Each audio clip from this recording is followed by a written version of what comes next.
Is this thing on? What? It's streaming live.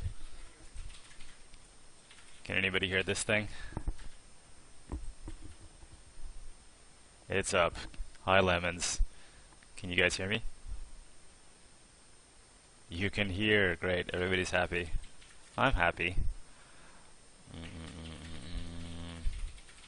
I'm just getting set up. Oh, that's Max. You guys don't care about Max yet. You want to see that cubicle constructor. That's better. Thank you, Hugh. I can't handle your name, man. Sorry.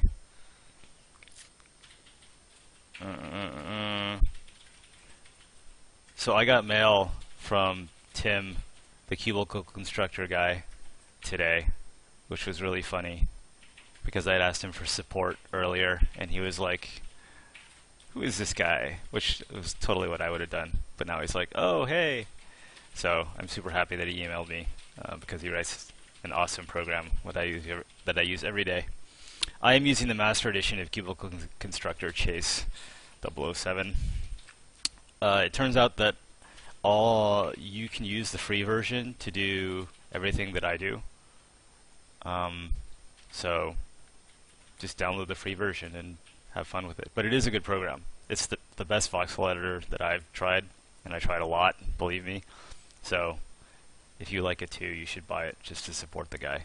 I mean, it's something that he did entirely out of his spare time, so he deserves support. Oh, how do I feel about success? I guess this is now the QA part, because so we can make a QA. Let's go. Sorry, I'm going to be coughing a lot because I'm a little ill. Let me figure out how to mute. Oh, that's good. We had no idea the Kickstarter was going to do that. The response has been totally overwhelming, and we're over the moon about it because it means that this game's actually probably going to happen now. And we're really excited about our stretch goals. So, I mean, we've pivoted from like, oh man, are we going to do this? Are we going to have to like get real jobs? To like, basically trying to nail the stretch goals. So, anything you guys can do to help us. Yes, I want co-op too. Oruin. Oh, it's Oruin. We have a history. I want co-op. We all want co-op, so let's get to 400,000 and make it happen. Game Goo, what do I think of Timber and Stone? Timber and Stone is awesome. We found out about Timber and Stone when they did their Kickstarter, and we had been working on Stonehearth for almost like 8 months or something, and it was like, wow, cool. There have been a lot of games in this genre, indie games almost entirely, like Nemoria and Towns, and I just think it's great. Oh, Money Man. Let me make you a mod, as I promised. Thanks for reminding me. I think it's great for the genre. I mean, this is an awesome genre, sort of simulation and fantasy world and building and playing, and the more games that are in there, I mean, the more fun we'll all have. I played all those games. They're all super awesome. And I think they're all different, which is cool, because this is like a nice place where you can sort of do your own spin. Yeah. Okay, we've got like 8 minutes, so I don't know. Stonehearth is a macro level voxel building game, right? We're definitely a macro level voxel building game. I don't know if Timber and Stone is more or less micro, and I don't really want to get into comparisons because Robert over there clearly has a strong vision for what he wants to do, and so do we. So I'm sure both games will be great. That's all we need to say. You've made an IRC channel, Chase? That's cool. I'm on FNet, so I'm going to make an IRC channel on FNet and compete with your IRC channel.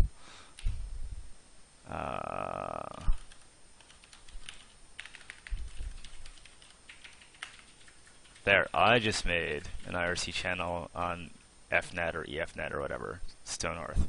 Except I misspelled it. I made the mistake that everyone else is making and called it Stoneheart. Maybe we'll make like a total JRPG called Stoneheart.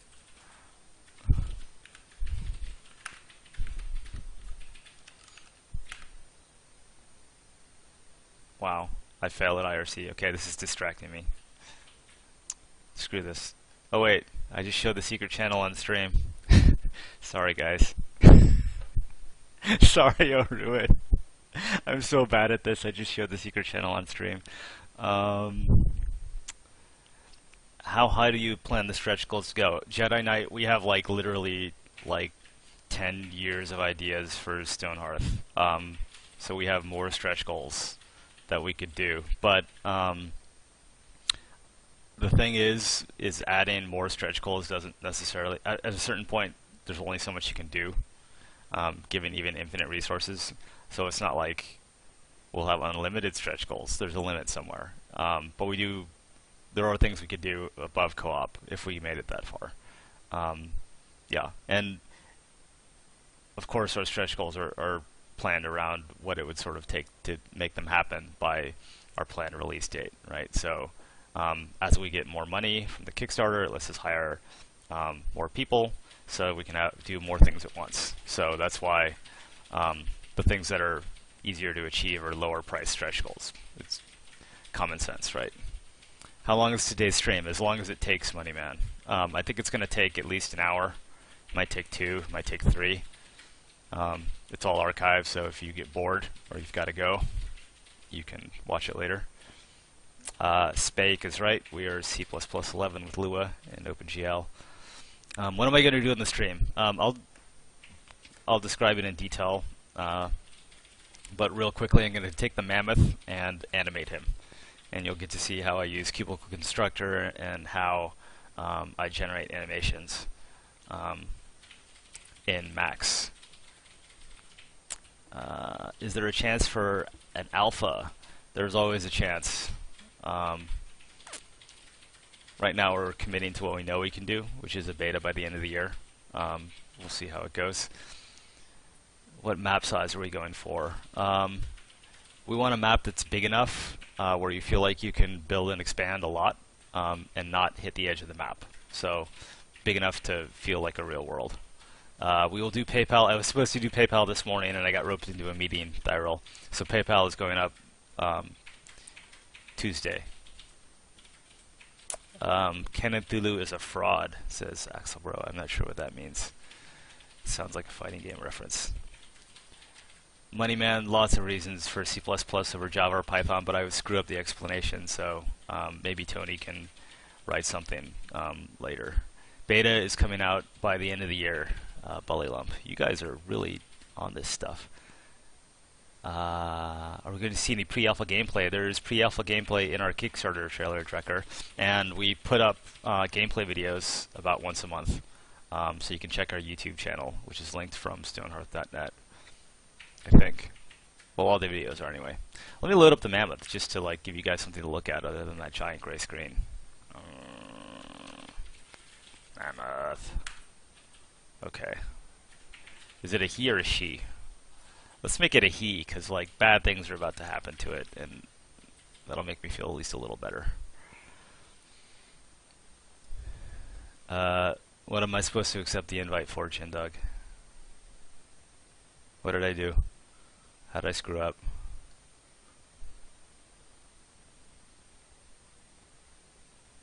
The release of the full game, Filch, will be the end, or I think we're targeting September 2014. But like the release of the full game is kind of a weird concept nowadays with, you know, buy-in betas and alpha funding. Basically, the release of the game is kind of the end of this year with the beta, right? And then we just keep updating, and then we pick a version that has most of what we want, and we say, or all of what we want, I should say. All what we want for the first version, and we say, bam, this is the release. And then we're going to keep working on it, obviously. In the exact same way that Minecraft did, right? It's a great development model for the internet, and we're going to do that. Oh, Chindog swipe Stonehearth on AFNet, so you can go hang out there with him if you want. By the way, I have food poisoning, so if I like fall off this chair after a half an hour, that's why. But I'm still like sort of hyped up on Kickstarter adrenaline, so I'll be okay.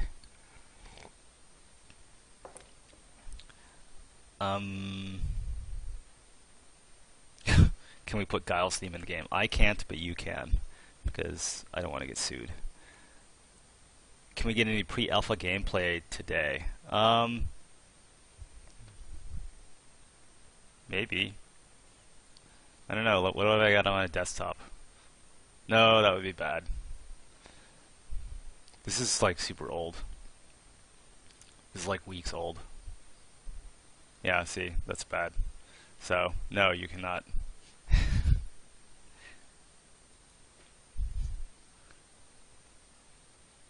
Yeah, sorry guys, I was not prepared for pre-alpha gameplay. I was prepared for showing you voxels, and that's what's going to happen. And we have 1 minute, and then I will get going on this.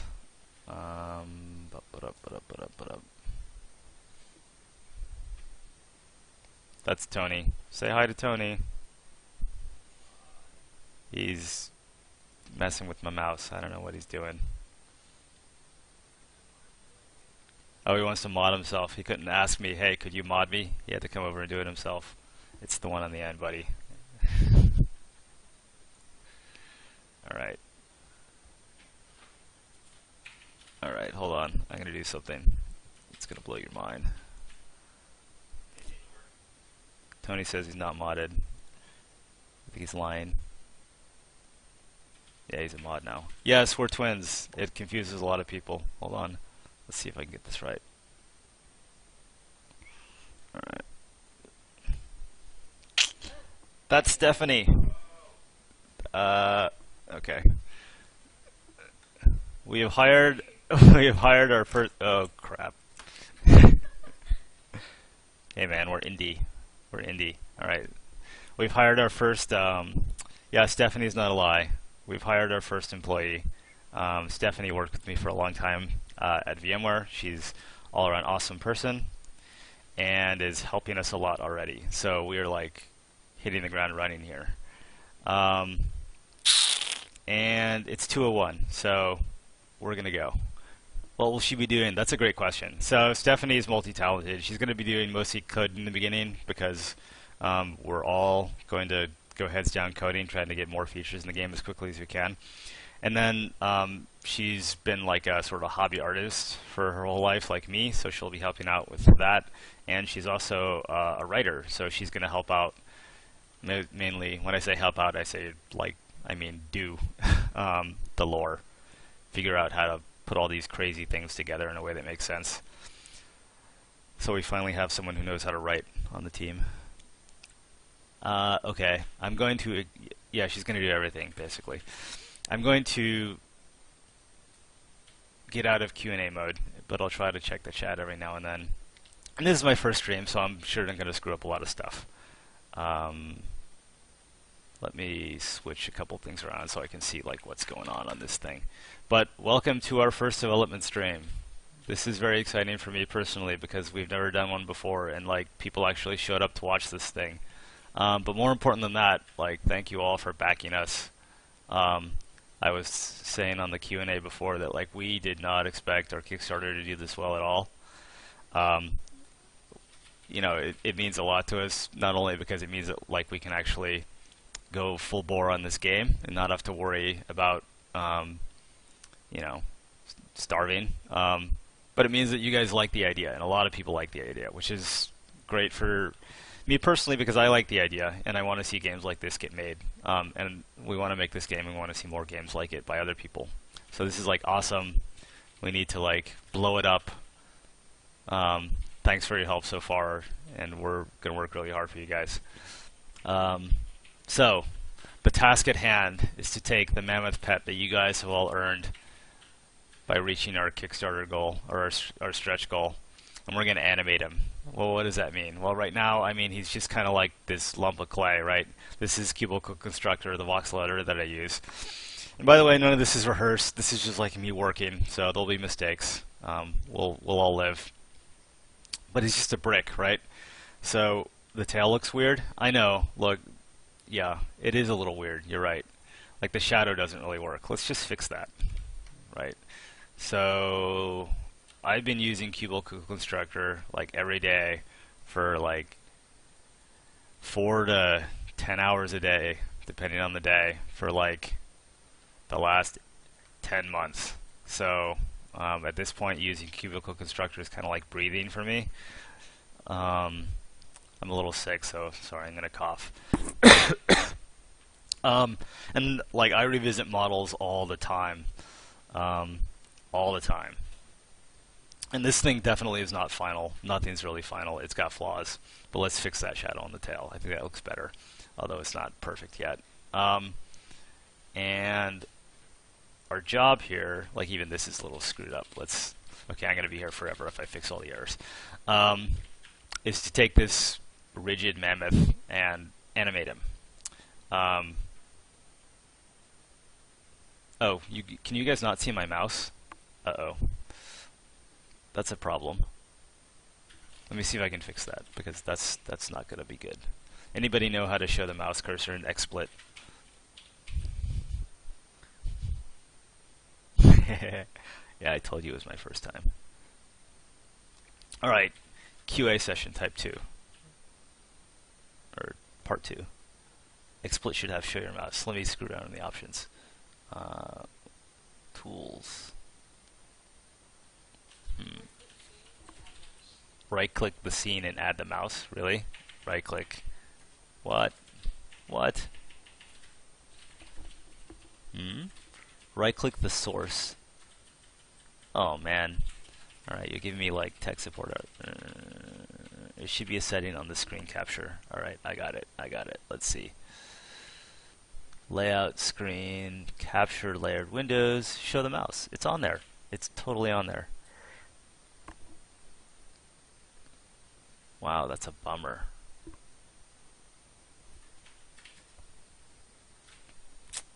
Man. Here, look, I'll show you. It's gonna be total hall of mirrors. No, that's horrible. Yeah, so like I right click on this thing and I go screen and I say, and oh, maybe I have to capture layered windows. Let's try that. No, that didn't work either.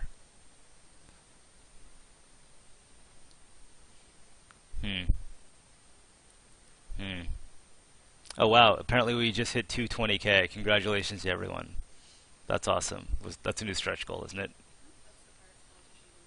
Oh, the pirates, politicians, and ninjas. That's going to be fun. I'm glad we hit that. See? Let's keep the ball rolling.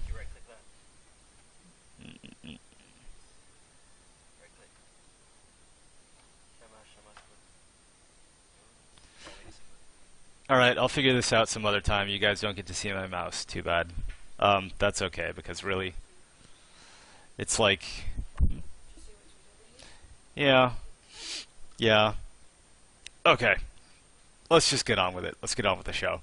Okay, so this guy is like one big voxel mass, which is no good. It's not going to work. We can't animate one big voxel mass. So the first thing we're going to have to do is chop them up. And I mean that literally. So I'm going to do copy paste, and then I'm going to copy and paste. Really? Really? Copy, paste. Okay, there we go. Okay. So we need to break him up into his component body parts. So to do that, I'm going to like stash a copy of him like way over here, just so like if the worst happens, you know, I've got a backup. And then I'm going to take this guy, and we need his head first. So we'll take everything that's not his head, which is like maybe like this, and I'm using the marquee tool and selecting some voxels. Get rid of that, right? No! Okay. And get rid of that.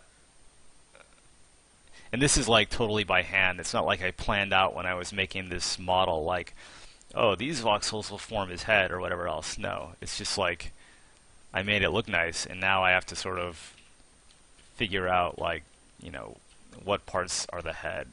And now I'm sort of adding back the back of his head. I find it easier to do it this way. Just sort of rough it out and then go back and clarify things. And adding voxels one by one is kind of super slow. So I like to sort of copy-paste rows, just like tricks that I've learned to speed up the way things work. Blah, blah, blah. Okay, so that looks pretty good. And you've noticed that it's not symmetrical. but that's okay. Okay, maybe add one more row like here, and then there, and there, and then there, and there. Just sort of smooth it out. Sweet. And then usually what I do is I only work on one side, and then I like nuke one side and copy paste, and then flip it horizontally, and then move it over, and now it's great. It would be awesome if Cubicle Constructor supported like symmetry mode, where changes on one side would apply to the other side, but maybe we can get that feature. That would be fantastic. Okay, so there's his head. Is that good? There's something wrong with this. Yeah, like these voxels in here really aren't part of his head. They're kind of part of his body. So we're gonna get rid of those. We don't want, like, it. I'm trying to think of like if he turned his head, what would move, and that would not. So that's better. Okay, so there's his head. And that's kind of like a bone, and all this like I guess there's a lot of extra hardware down here, which technically isn't part of his head, but you'll never see it because it's embedded. Are you guys having a conversation in French in chat? I mean, that's cool, but like, I'm not going to answer your question in French, obviously. If you guys want to have your own sidebar, that's fine with me, I guess. Okay, so now we'll take his head and put it aside. And so what we're doing here, in case I didn't explain it very well, is going from a version where it's one solid piece to a version of this little guy where every piece is in a separate model, because then we can move those model pieces around and animate them. We can't obviously animate him if he's all stuck together. So that's what we're doing now. Right. So we've got his head, and now we're making like his body. And I'll just smooth this out. And I should probably switch colors.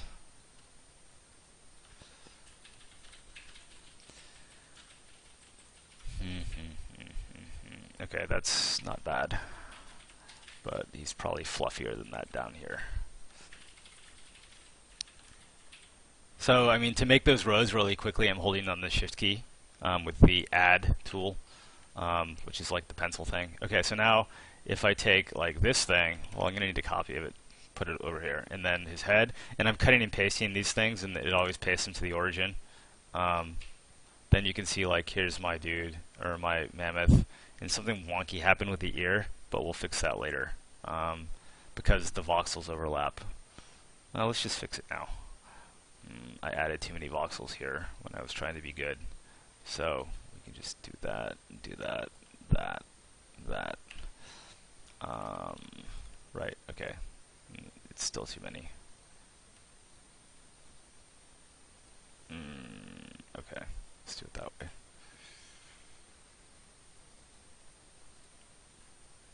Is that right? Looks right. Okay, there we go. Great. So that's nice. You're obsolete. So now we need to chop up the body. Will there be any physics simulation? Yes, we will have physics simulations. Absolutely. Looks like I need to mirror it again. Did I screw that up? Well, better safe than sorry. Let's go ahead and do it.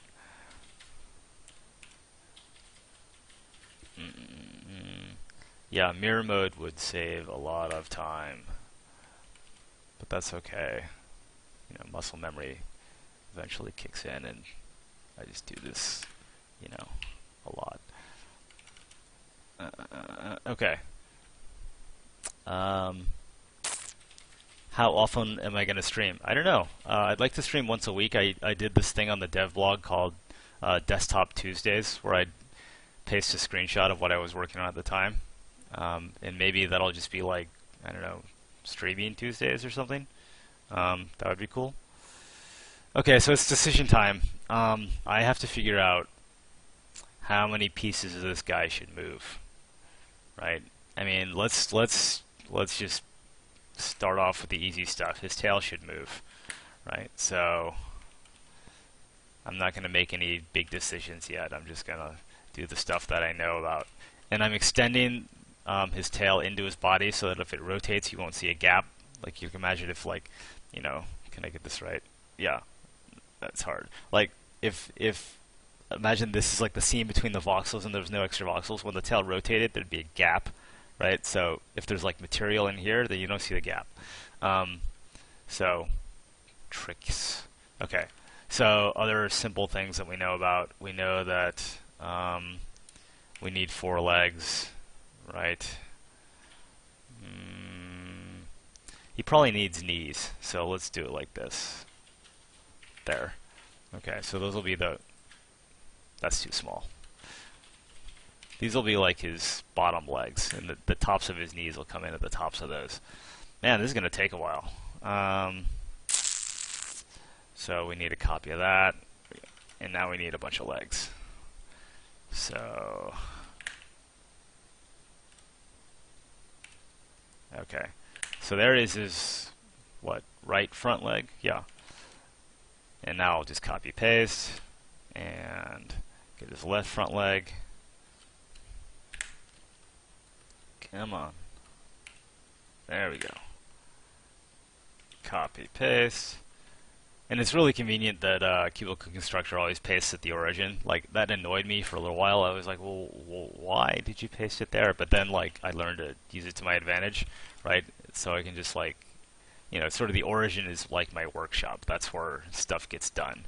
And then I drag off my various components off to the side. And then, you know, when I need to put it back to the origin, just copy and paste it.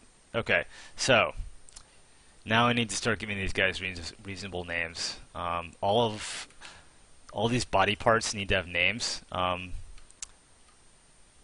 So it helps to give them good ones. So I hit F2, and our naming convention for body parts is camel case, which is like lowercase in the first. What side is this? This is the right. So this is the right. I'll call it right, front,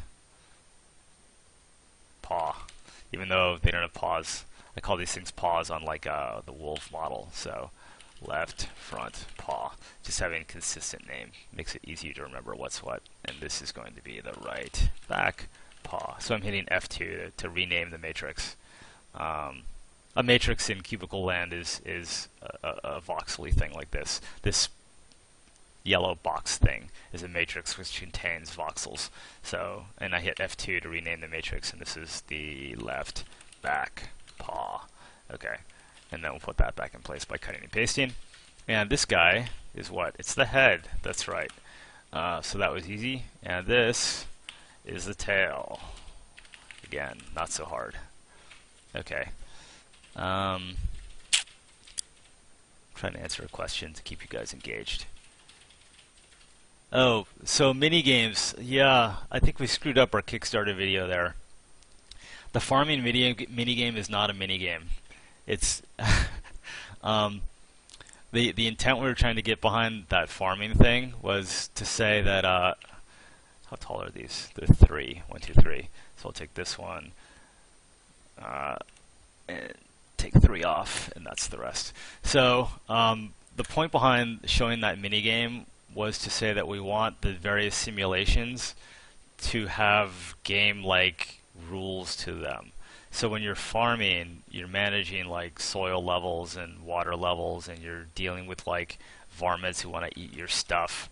But as you're dealing with that stuff, you end up making the kinds of gameplay decisions that you would make if you were playing like a tile-based minigame. Yeah. What I'm afraid that a lot of people got out of it, and this I guess is our fault the way we presented it, is that there's like a minigame that pops up when you're like doing farming. That's not the way the game will work. What we wanted to avoid was farming like in like Farmville or something, or farming that's just kind of like, well, you pick your crop and then you wait for 20 minutes in game and then you harvest the crop over and over again.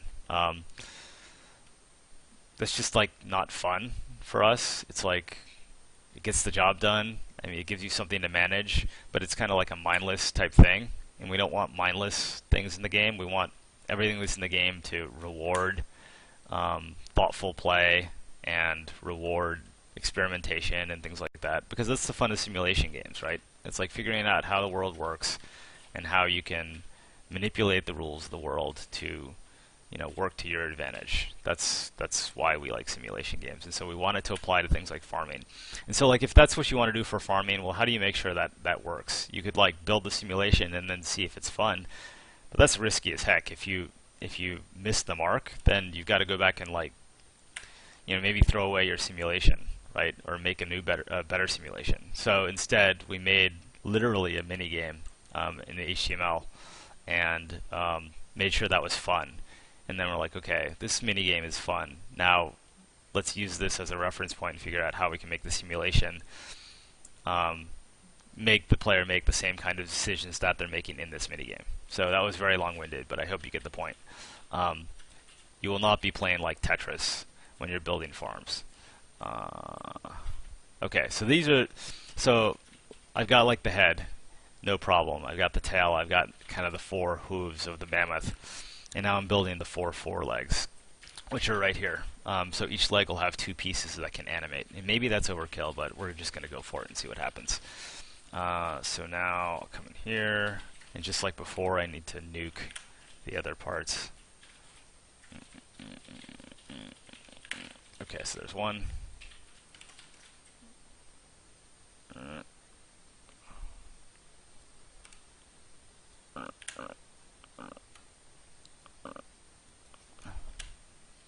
How did you come up with the idea for the game? Yeah, so we knew that we wanted to make a game company, and ideas are pretty plentiful. If you're a gamer, I'm sure we all have tons of ideas. And so we were just thinking, like, what is the game that we most want to play? And this was it. Tony actually had an idea for like a game where people could like. The whole game was about building content, right? It was like set in a fantasy world, and like the whole game was players building and sharing with each other. And we didn't know how to make that game. We're like, well, but building stuff is hard. This was like years ago. This is like maybe like 10 years ago. Building is hard, and people aren't artists, and it's just like we didn't know how to do it. And Minecraft showed how to build in a 3D world in a way that is learnable and easy and fun. And so, I mean, for us, that's like the genius of Minecraft, right? And so, like, fast forward 10 years, when it came time to make a game company, like, hey, remember that idea? Like, for the game where people just build content? Well, if we did it in a Minecraft way, we could probably do it. And yeah, and then we got hooked on the Dwarf Fortress crack sometime in the middle. And so it's bringing together ideas from all the games that we loved as kids, which is like Final Fantasy Tactics, Tactics Ogre, what else? Like the Dungeon Keeper games, even like the old school Wizardry games. We want that kind of a feel where it's like a real fantasy feel. And then, of course, like the Zelda games and Chrono Trigger and stuff like that. And, it's like all the stuff that we like, throw it in a blender, and bring in the geeky simulation aspect that we also like. And I've got like way too many things going on here, so let me stop and catch my breath. Okay, so I gotta name a lot of stuff. So I've just decided, just sort of on the fly, that he'll have 2 segments to his body that can kind of like do this, right? Just so he's not like a giant potato that can't move around. Siege equipment like towers and catapults. Probably. It's something that makes a lot of sense. We haven't thought about it, but so no promises, but that's a good idea.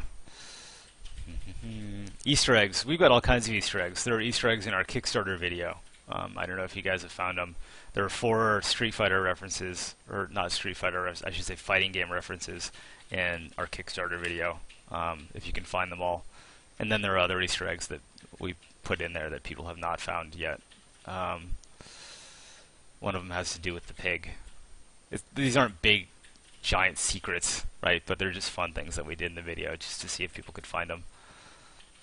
Like if you go back and watch the farming mini game, at the top it says farming prototype top secret. Do not put this in the Kickstarter video. That was just I thought it was funny. Tony didn't think it was funny, but I thought it was funny. Okay, so I need to name all this stuff before it gets out of control. So this is the right side. So this is the right back leg in camel case. This is the left back leg. What happened? Someone said something funny. Hidoken. Yeah. This is the right front leg. No. This is the left front leg. Okay. Am I good? Yeah. And we're gonna call this the lower torso.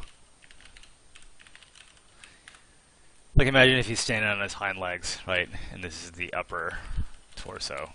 Because those are names I use for bipedal characters. And I like to use, I don't like reinventing names, even though they're not exactly the right names for a quadruped. Just, you know, those have significance for me. Okay, I don't need you anymore. I don't need you anymore. I think we might be getting there. What's the standard size of a map? Big enough so that you will not run into the edges. Wild Wolf. That's, I can't give you any other answer than that right now. I am using Cubicle Constructor right now. You can get it right now from, well, just Google Cubicle Constructor with a Q. Let's see if he's got like, here, I'll show you his forum. Yeah, there we go. So this piece of software is written by like a guy named Tim. I can't remember your last name. Sorry, Tim. Sort of on his, he's just recently changed to make this his full-time job. So he made this thing like on his own. Yeah, thanks for you guys for linking. It is an awesome piece of software. I really like it. It's made my job a ton easier. There's a free version you can try, and if you like it, I encourage you to buy it. I'm using the Master Edition, which has a bunch of stuff that I don't need, but it's just so great that I bought the Master Edition just to support the guy. Okay, so there's one thing that we're missing, and that is that he can't do anything like with his tusks or his trunk or anything because it's all one giant piece, and we got to fix that. That's not going to do. So I'm going to use the wand tool to like get rid of his tusks. Basically, we have to chop up his head so that we can animate it. Alright, so I'm only going to do one side once again. And look, like sometimes like, oh my god, that is ugly. Look at the inside of his head. That's grotesque. Like, when I uncover, like, when I excavate into the voxel depths of these things, you see things that are just horrible. And I gotta clean it up a little bit because it's grossing me out. Okay, that's a little better. And then we don't need this anymore. What am I doing? I don't even know what I'm doing. Oh yeah, I'm trying to make his head. Okay, so that's his head. I like that. Oh, except I need to clean it up. Fix it on both sides. Copy, paste, flip, move. Okay. Okay, so that's good. Now, oh look, he's kind of cute without his tusks. Alright, here, let's do this again. So now we need to take his tusks, and that's going to be significantly easier.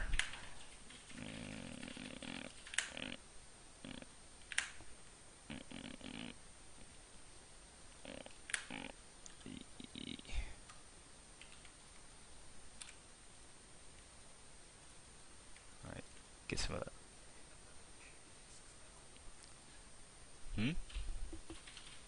Are the maps going to be randomly generated? Yes, absolutely. And then the modules, so we start with the randomly generated maps, and then based on the kind of map you have, we throw in modules, and then you play.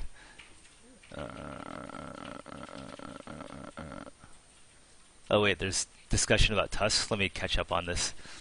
Baby mammoths should have no tusks? Oh, come on. How would they defend themselves? You gotta think, man.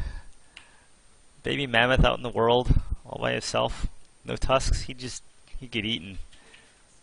Yeah, maybe they could have, yeah, little nub tusks, and they could grow. Yeah, a little baby stub tusk, or stubby tusk. See, you're giving me these ideas, and then I'm gonna model them, and we're not gonna get to animating. So that's not good. But noted. So this is the right tusk. Tusk, right? You're right. It should be nubby. but we're not going to do that. We'll do that later. And then we're going to flip this thing over, and we're going to call this guy the left husk. Alright, and then we're going to cut and paste. Alright, why does that look so bad? What did I do? What did I do? Oh, yeah, when I flipped it, it didn't do what I thought it would do. So I gotta move this thing over a couple. Maybe just one. Okay, does that look symmetrical to you? Yeah, because there's one row of voxels there and one row of... Oh, you can't see my mouse. Alright, but that's better. Okay, now I'm gonna make a copy of the head because I need to chop up the head. Okay, so first let's do the base head, which is not going to have ears because we want to have the ears separate so they can animate. Okay, so that is painful. And we want his trunk to animate. So this is actually exactly what I did with Cthulhu's tentacles. So hey, look, now he looks like a buffalo. All right. Okay, so let's go with the ears first. Okay, let's do it this way. So he needs 2 ears, right? 2 ears that can flop around a little bit. Or they're not going to flop very much, actually. They're just going to, like, maybe turn or twitch like the sheep's ears in the Kickstarter video. Okay, great. Those are 2 ears. So copy, paste, edit, delete that. That's the right ear. Okay. Now take this one, cut, paste, edit, delete. That's the left ear.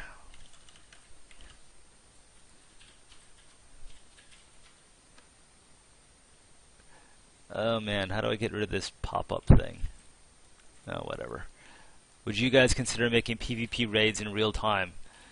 Yes. Okay, so we agonized over what the first version of the game would have, and we are hardcore fighting game players. We like competition. We really like competition, and we really wanted a game where, well, okay, this is the funny part. I really wanted a game where I could like play PvP versus in real time, and my army could like knock down Tony's town and just like raze it to the ground, right? And Tony wanted a game where he could do the same thing to my town.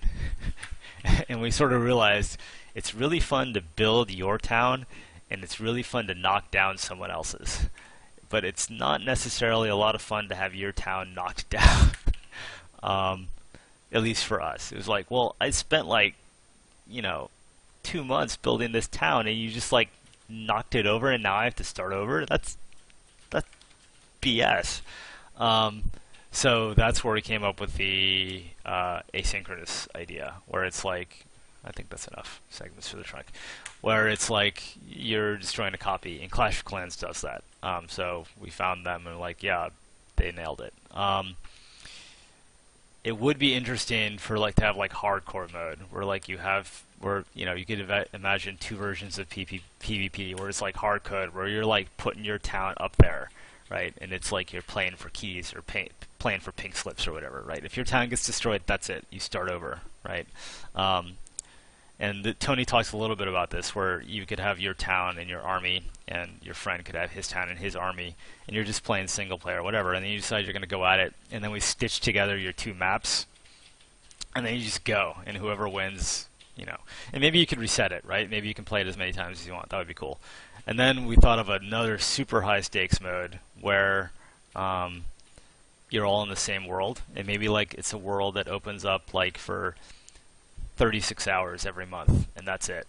And they're like super rare resources, and the only way to get these resources ever is to join this server during these hours every month, and then it's just like always on PvP. Do whatever you want, right? Just get whatever resources you can and get out. And the reason why it's time limited is because if it's real time, the temptation is just to be on 24/7 because you don't know what's going to happen. And so we want to limit it, right? Just so people don't kill themselves, or to give people a chance. And you want to sort of reset every now and then, so that once people gain an advantage, they don't just sort of leverage it into a permanent advantage and then just dominate everybody. So we were thinking that, yeah, like once a month there's an event where it's like this world shared PvP. Yeah. So I mean, we have so many ideas, and like I said, ideas are cheap. We all have ideas, but we're super excited about just like once we have like the game and the world in place. It's a platform, right? And we can add things onto that platform, and you can add things onto that platform. And it's just, we can just keep going and going and going, and as long as the interest is there and as long as people are playing, then we just keep going. Oh, okay, sorry, I went off on kind of a rant there. Didn't mean to. Is co-op multiplayer as important as PvP? Yes. Co-op multiplayer is just as important as PvP multiplayer. And yeah. So as a company, we believe in games where you can have like experiences with other people. And so that includes co-op. And I totally understand why people want co-op, and I know that why you wanted it earlier in a stretch goal, but there's a lot of stuff we have to work through to get there. But it makes a lot of sense. You want to play with your friends. You want to build a city together on a little server that you just popped up, and we want to support that for sure, which is why I hope we make that stretch goal. I mean, that's what I want to do. I just want to set up my family server, so like me and, or a corporate server. Here's the Radiant town, right? And then we can all just hop on and play. While you're working on animation, this pop-up is killing me. Oh, there's that one.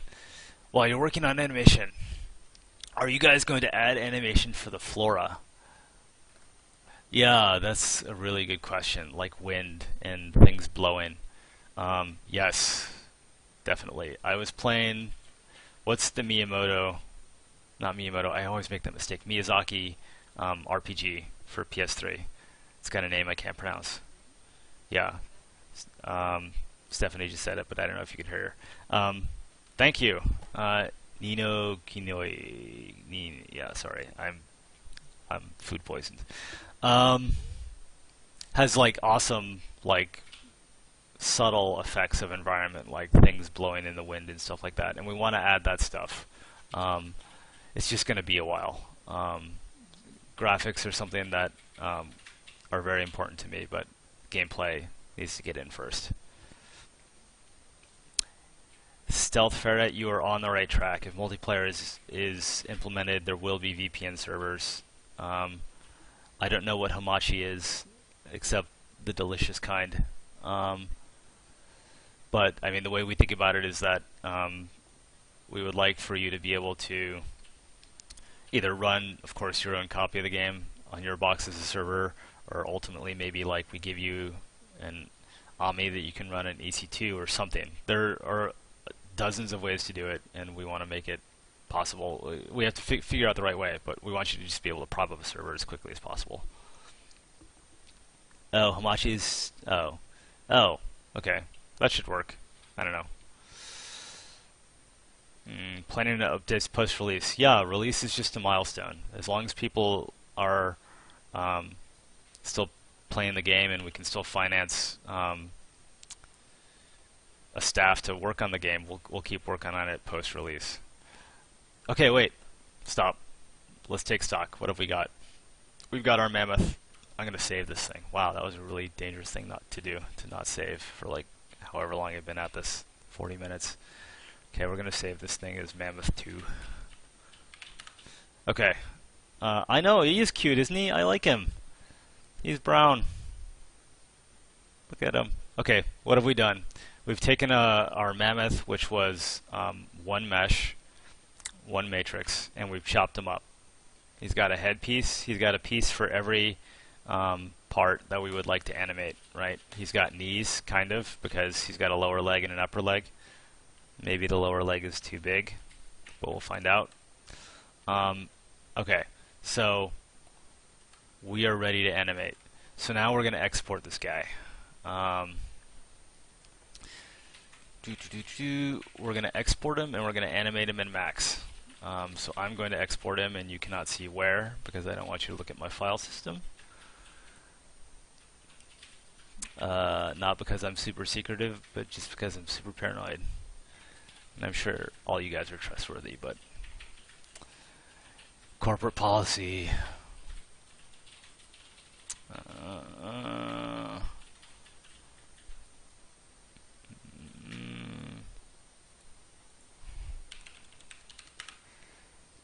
Sorry guys, I got to create a file path.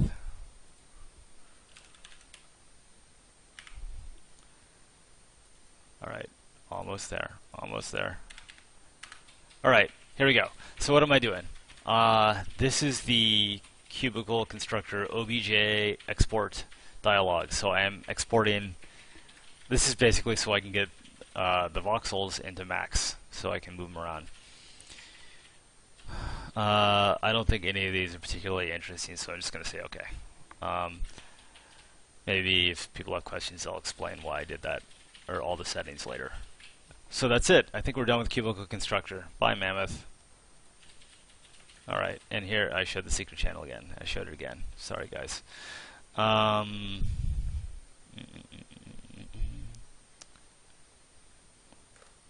When is this stream going to be uploaded? As soon as I'm done, it's automatically archived on Twitch. So you can check our channel page. How will PvP and co-op work with modding? That's a good question. With co-op, it's going to be very simple. The server will have the list of mods. So you have to have the same mods as the server. The server is whoever started the game, right?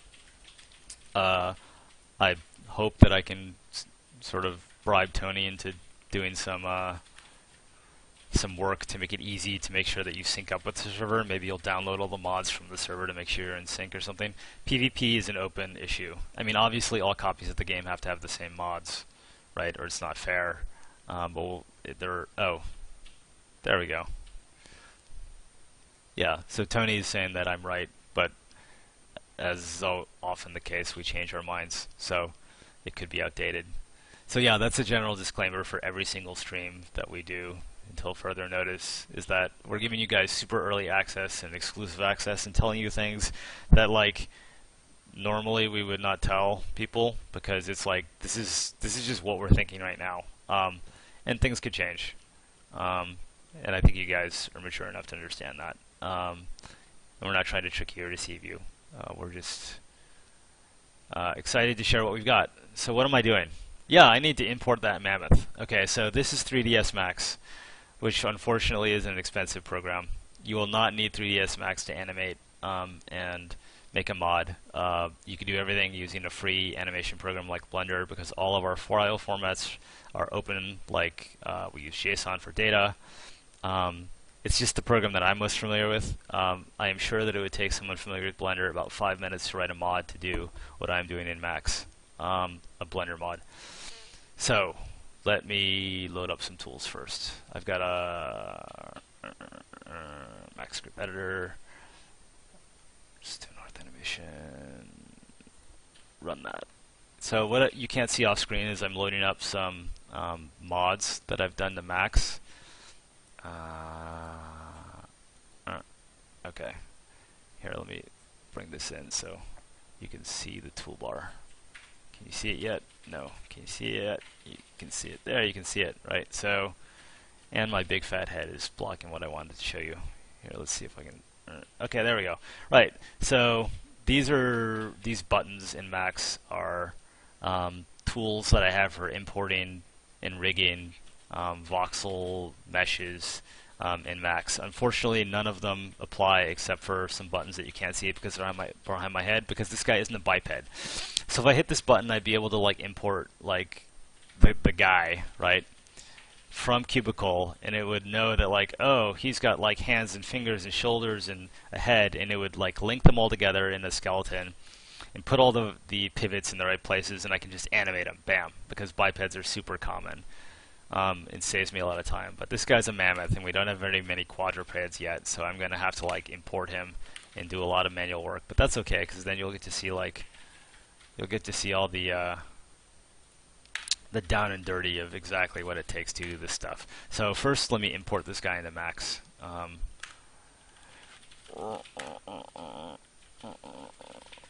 Where'd I put him? Oh yeah.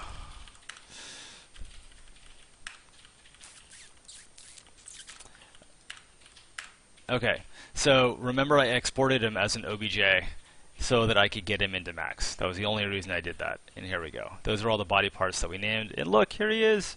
Look, he's the same. Hi, old friend.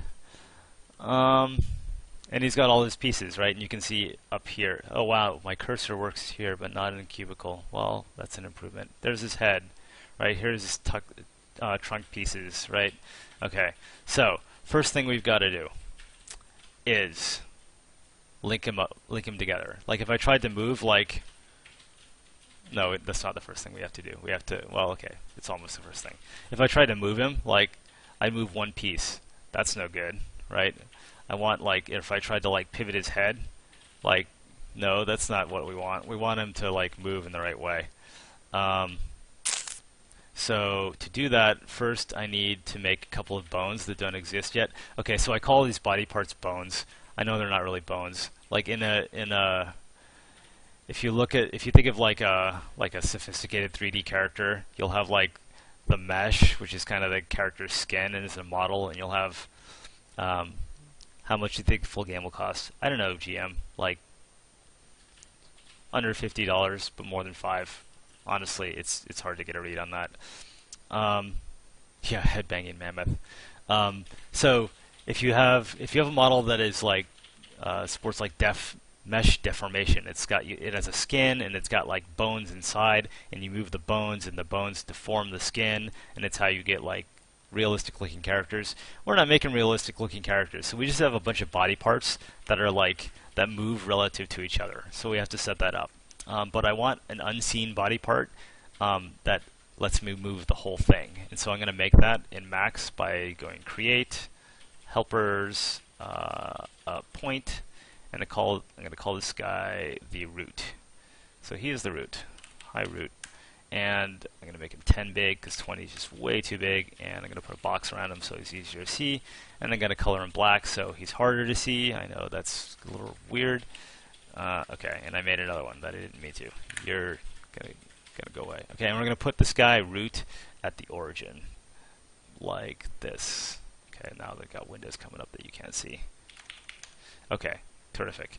Now we are going to link up all of our body parts so that when I turn the head, all the pieces that are attached to the head will turn too. So to do that, we'll bring up a new schematic view in Max, and I cannot see a thing. So I'm going to have to make this thing bigger. Okay. Whoa. Okay, how do I... Yeah, great. So these are all our body parts, right? And I can link them together. So I don't know if you can see the names, but trust me, those are the right names. Oh, man, I misnamed the tusk. One of the tusk. Wait, I think I may have too many tusks. That's okay. We'll figure it out. This is solvable. Okay, so for instance, the tail should attach to the lower torso, so drag, right? Bam, there he goes. The lower torso should link to the upper torso. Terrific. The right back paw should link to the right back leg. Boom, and the right back leg should link to the lower torso because it's the back. The left back leg should link to the lower torso. The left front leg should link to the upper torso, and so on and so forth. Left back paw goes to left back leg, left front paw goes to left front leg, right front paw goes to right front leg. Wow, that was fast. See, look, it looks better already. The head goes to the upper torso. Left ear and right ear go onto the head. The trunk goes on, trunk 1 goes to the head, so I have this series of trunks. Trunk 2 goes on to trunk 1. His trunk isn't very flexible, but he's just a baby. And then the tusks, this name is a little weird, but whatever, go onto the head as well. And then the upper torso goes to the root. Right, so now, if I move the root, everybody's going to move. Yeah, that's what I want. If I move, if I move the head, what did I just do? If I move the head, all the head pieces move. Oops. Come on. If I rotate the head, Oh no, it's wrong. Why? Because the pivots are wrong, right? So if you look at these things, like this little bally here, or this widget here, shows the location of the pivot for the selected object. And you can see the pivots for all these things are at the origin. That's just what Cubicle did when it exported them. That's bad, so I need to fix all those. And I wrote some scripts to do that for bipedal characters because I know the topology of a bipedal body. This is a quadruped, so I can't use that script, so I'm going to have to do it manually. So first, I'm going to center them all. And this is all Max specific stuff. If you want to learn Max, you might learn something here. If you don't, sorry. Oh, and by the way, something I should say is that the work that I'm doing now, you're not going to have to do if you want to make like a new monster that's kind of similar to the monsters that we have. Like if you want to make something that looks like a goblin, only it's got like a giant horn coming out of its head, or it's on fire or something, you do not have to do most of this. You don't have to do anything that I'm doing in Max. It's only when you're defining like a new shape of monster. Like if you had like a giant like 12-legged spider and we didn't have 12-legged spiders, then you would have to do this work. But most of you guys are not going to have to do this. Certainly not if you're adding something pretty simple in the game. So now it's just a matter of going like to every body part and making sure that the pivots are in the right places. Like the head should be... Okay, so first what you didn't see, well maybe you did see, is I centered all the pivots, which gets them kind of in the right place. And then the tusk pivots should probably be like at the base of the... I don't know if they'll pivot much, but if they did pivot, they'd pivot right there where they come out of his head. What program am I using? I am using 3D Studio Max. Exporting the correct pivot points is such a pain. It is. It is a pain. It is my least favorite thing to do. The tail should move maybe like right out of his hindquarters there. If I look at these legs, right, so now I'm just deciding where is his knee, because that's where the lower legs are going to pivot from, right? His knee should be like at the top of his lower legs on the front, right? Because if it bends, which way would it bend? Well, it would bend like back, right? It would bend this way. Okay, so same thing here. These guys, and when I select from the side view, I select all the way through, so I know I'm selecting both the left and right. Okay, and then these guys should pivot. That's probably okay. There's going to be a gap. I should have added a row of voxels, because if this guy pivoted, imagine it pivoted this way, there'd be a gap, but we can go back and fix that later. That looks fine. Okay, so this guy should pivot right at the join of those two things, so maybe like there. And then what am I missing? The trunks. So this piece of trunk should pivot up here. So you can think of like these trunk segments almost as like a giant finger, right? So your finger will like, where's the camera? Hi camera. Your finger would like curl this way, right? So that's kind of what I'm doing with the trunk. I guess I'm almost off camera. Let me see if I can figure this out. Did that work? Oh, that's so much better. I'm so pro. Yeah. Okay, so there. Am I done? Wow, I just totally seem like a total crybaby now because I said that was the worst thing ever, and it took like 2 minutes. What's your deal, dude? Where'd you go? Why aren't you in the front view? Sometimes Max confuses me. Alright, so there's his head, there's an ear. Is that right for the ear? No, that's wrong for the ear. Okay, so the ears need to get fixed. So we'll do that, and then we'll go and come into the side view. And the ears, so the ears of these should probably pivot like down here, right? Maybe like right there. Yeah. Alright, and now we're going to save this sucker. While I'm saving...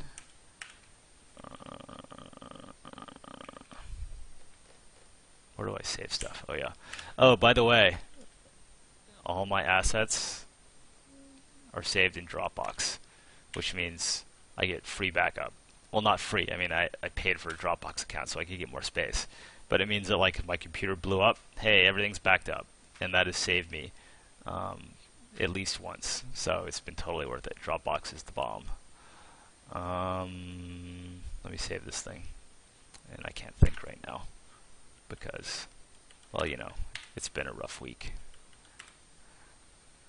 Models. Sorry, guys.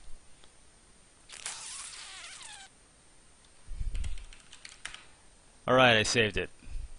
Behind the scenes, I did some saving. Okay, so now let's try to do what I was doing before and see if this guy works correctly. Right, so if I turn the head, oh, I'm still adjusting pivots. That's not good. All right, if I turn the head, that's pretty good. This looks all right. It's not like flawless. I'll probably tweak it later, but it's not bad. The ears should be good. Get in there. Right, yeah, so you can sort of flap his ears around a little bit, right?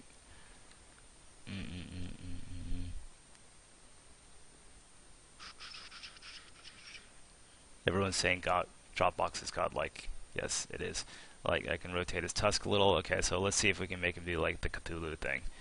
Okay, so let me save this thing because I don't want to like screw up. Okay, and then like his tentacles can kind of like, right, do this, and then it can kind of do that, right? Yeah, so there's the gap I was talking about, right? That's ugly. That's bad. And unfortunately, like for this kind of thing, there's no way to fix it, right? I could fix it by moving the pivot like to the other end, but then when I bent it the other way, it would screw up, right? So you just, you know, whatever. It's a Voxley world. It's not the end. It's not the end of the world that gap exists. But I just have to be mindful of which way this thing would normally bend, and then put the pivot on that side. And we're gonna, given that, we're gonna put the pivots on the other side, because I think it's more likely that this trunk would bend up. Like imagine like if he's like, whatever, you know, saying hello. It's more likely that the trunk would bend up than bend down like that. So we're going to move the pivots onto the other side. I mean, we could move them into the middle, and then it would just look a little bad no matter which way the trunk turned. Actually, maybe let's do that. Let's go for that. Let's just put them in the middle and see how it goes. So we'll come in here and let's try the same thing, where we go like, take this guy and like turn him up. Take this guy. That's not bad. Yeah, because you won't even be able to see that. I mean, you're not going to have your camera like in there. All right, that worked. I'm happy. We learned something. Yeah, Evil Edgel, you're like way ahead of me.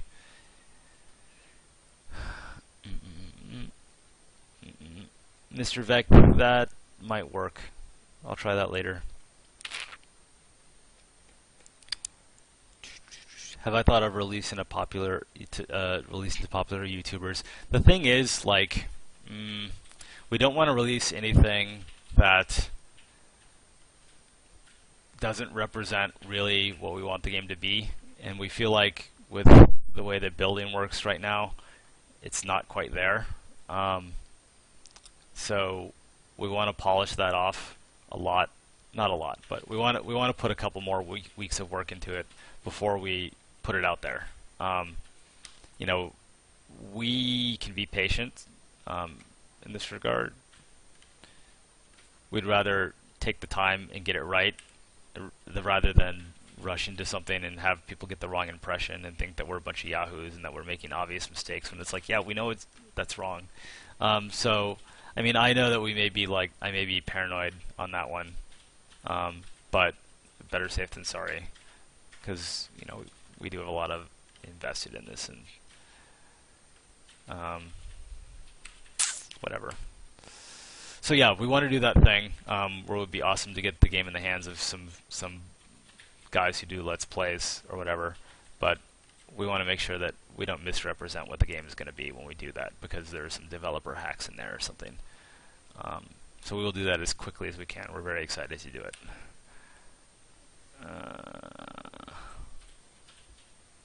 Can you press the key 7 in perspective mode? What is key 7? That? Oh. Yeah, oh, you tricked me. Okay, so yeah, that's right. The Mammoth as a bunch of voxels, totally unoptimized, is 7,500 polys. Stealth Ferret, you are tricky. That is ridiculously ridiculously expensive, right? Which is why this is not what goes into the game. The only reason I'm doing this in Max is to use Max as an animator tool. What we do in game is we go directly from the cubicle file and we export an optimized version. And maybe I can show you what that looks like. Blah, blah, blah. Products. This is a huge digression. I can't do this digression now. But like, if you compare, like, okay, I can kind of do it. Here, I can do it this way. Like, okay, so look at, like, my God, look at this thing. It's basically like 2 polygons, because polygons are triangles, for every face of a voxel, right? Whereas if you look at, like, down here, like this giant frickin', not this spot on him. This spot could be just even, so the way we do this is we don't use textures. We use colored polygons. So this thing could be 2 polygons, right?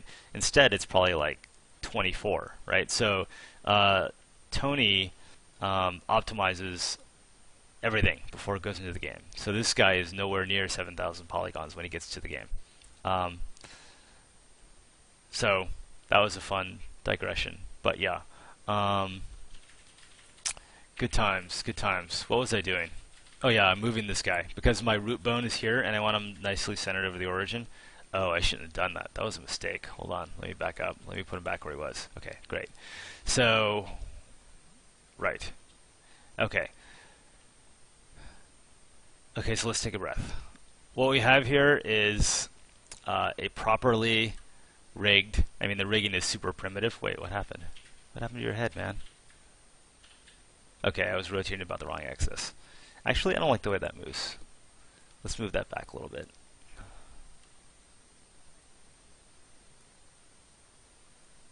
That might be better. That's better. Now it looks like his head is sort of in the fluff. And what happens if we tried to rear him back? No, that's the wrong one. Actually, I think my linkage is wrong. My linkage is wrong. It should link the other way. So let's bring up a schematic view so he could like pop up on his hind legs. So I want to link the upper torso. Okay, here let's just put both to the root because I don't want to deal with cycles. I just don't want to deal. The upper torso should link to the lower torso. Yeah. And now when I rotate the upper torso, yeah, he can kind of rear back, except that the pivot's totally in the wrong place. So let's move that pivot over there. And he should probably not have a giant gap when he does it, so we'll move it way down there. Okay, so that didn't work at all. Alright, so we'll put it like maybe in the middle. That's better, because he's not going to move a lot. Just a little bit is all I need. Okay, so we have this thing that we... Okay, so if I look at like this guy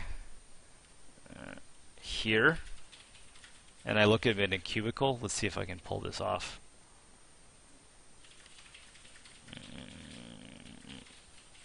Alright, so here he is in cubicle, and look at where the origin is. The origin is the intersection of those colored lines. And here he is in Max. He's like the same, right? He's in the exact same spot, right? The only thing we've done, the exact same body parts, if you think about it, the only thing we've done is moved around all these pivots, okay? And that is important information. We need to save that information, and that is what we're going to do now. Using my little tool. And I'm going to say publish skeleton in this button that you can't see. Let me move the window over. Right. So I have all these tools that basically export Max data into R formats. So I'll say publish skeleton. Boom. Okay. It worked, I assure you. Let me check my debug window. I'm pretty sure it worked. We'll find out. Okay. Let's put Max back. What did that do? This is total digression, but I'm gonna like give you more information than you wanted, just because, you know, some of you might be interested. And part of the value is that, yeah, you can see my file system. I'm so screwed. I think part of the value of this whole process is that you guys get to see what we do, right? So I'm going to really show you what we do. This is the down and dirty, man. This is the way it works. And this is your first peek at our file formats. Assets, models, Mammoth. Okay, so what? Oh no. Oh no. It didn't work. Hold on. Now I got to debug this thing.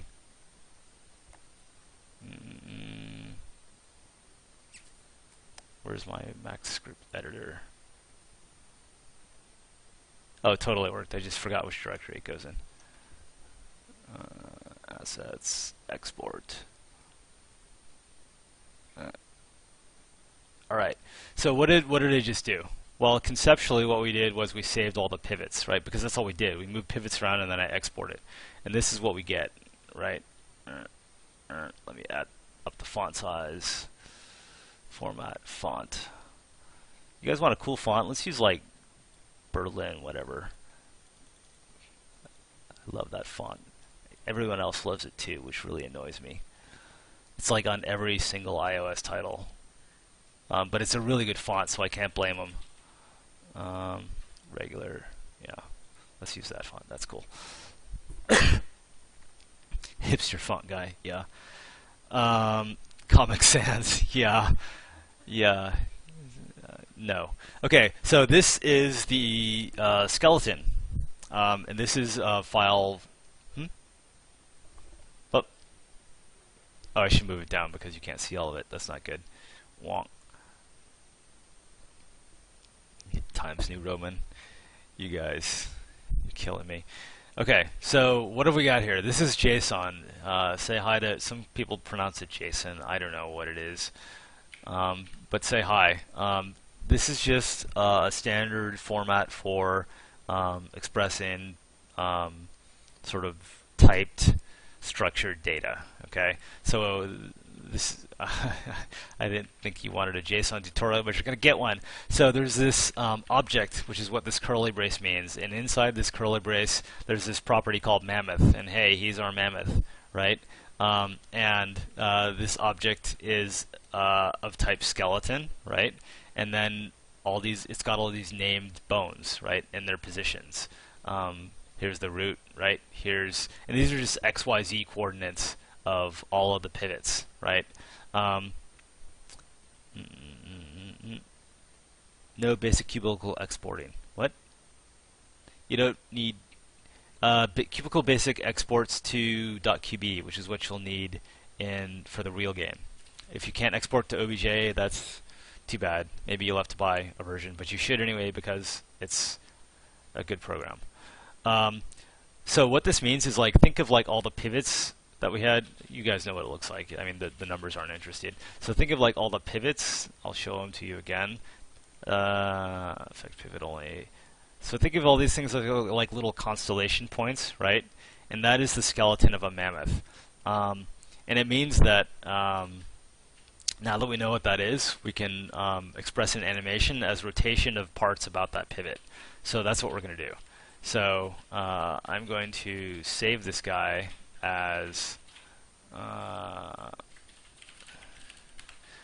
what do you want to do first? Let's make him run. Okay, so I'll make a new file called Mammoth run. Run, Mammoth, run. Okay, and now we're going to make him run. And to do that, we're going to first move him to the origin. So we'll take this guy, move him over here. Oh wait, I guess that's wrong. Yeah, I kind of screwed that up. Let me like I'm not going to fake it because then I'm just making work for myself. I need to put the root under him in the skeleton file. So to go under him, whoops, that's not good. Alright. Alright, so I'll unlink this. And now I'll put the root under him. Come on, little fella. Alright. This root bone is really handy because if I want to move everything, I don't have to I can move it separately from the body. You know, like if I want him to jump a little higher or something, I just move the root bone up. Okay, so great. So let's look. Are we good? Are we good? We're good. Okay, and now I will overwrite my old Mammoth run because that is just totally wrong. Okay, and now we'll move this guy to the origin because if, oh wait, I have to link. So select the link you to you. Okay, now I'll move you to the origin. 0, 0, 0. Okay, everybody's having fun.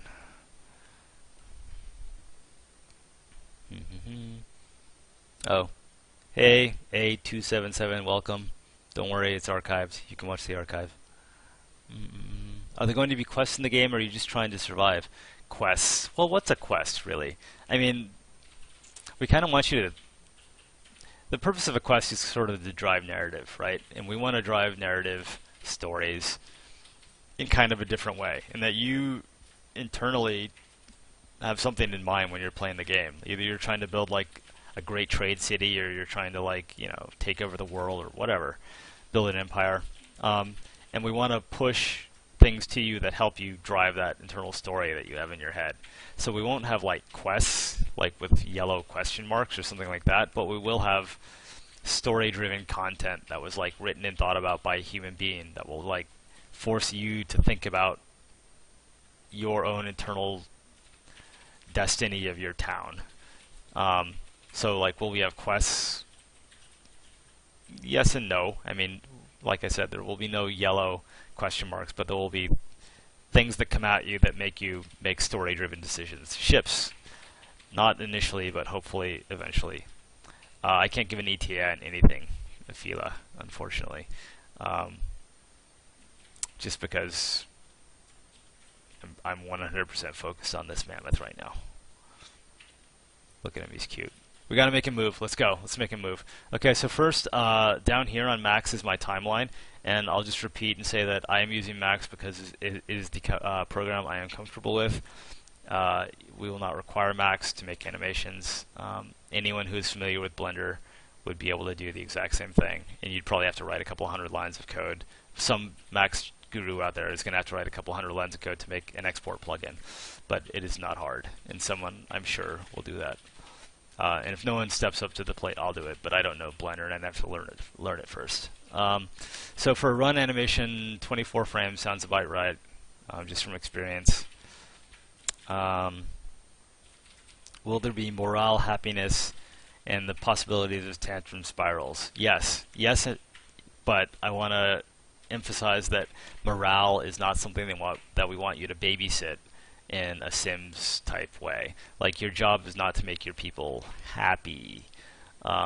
It's more of like kind of, you can think of it as like the weather. It's not really something you have direct control over, but it's something that'll produce fun and unexpected results. We don't want you clicking around like saying, is this guy green? Is this guy green? Oh, this guy has to go to the bathroom or something or whatever. That's just not, no. Not my thing. Okay, so this is a lot of Mac specific stuff, and I'm going to go into keyframe mode by hitting like this auto key button that you can't see. Okay, and now like the red border indicates we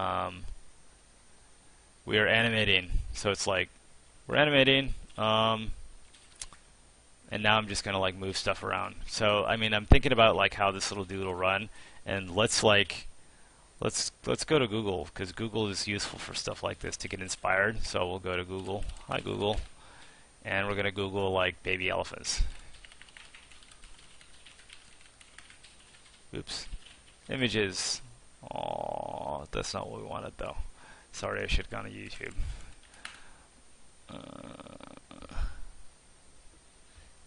Are you ahead of me again, Lemons? I don't want to. I'm gonna Google baby elephant walk.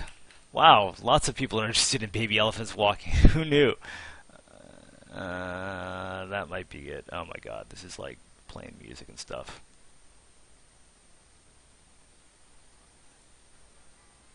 That's totally not what I was expecting. We're gonna go for running. So okay, something that I got in a really bad rut for a while because I was trying to make things too realistic. So I'm only looking at this for inspiration. Like, I've always found that when my stuff gets boring or stale or just looks off, it's because it looks too realistic, because I'm trying to be too anatomically correct. And so I always have to remember to go stylized. So I'm just looking at like sort of the way he carries his weight, and like I don't like that he runs kind of like a horse. I mean, you can't blame him, that's the way he runs, but I kind of want our Mammoth to run more like a puppy, you know, kind of like, you know.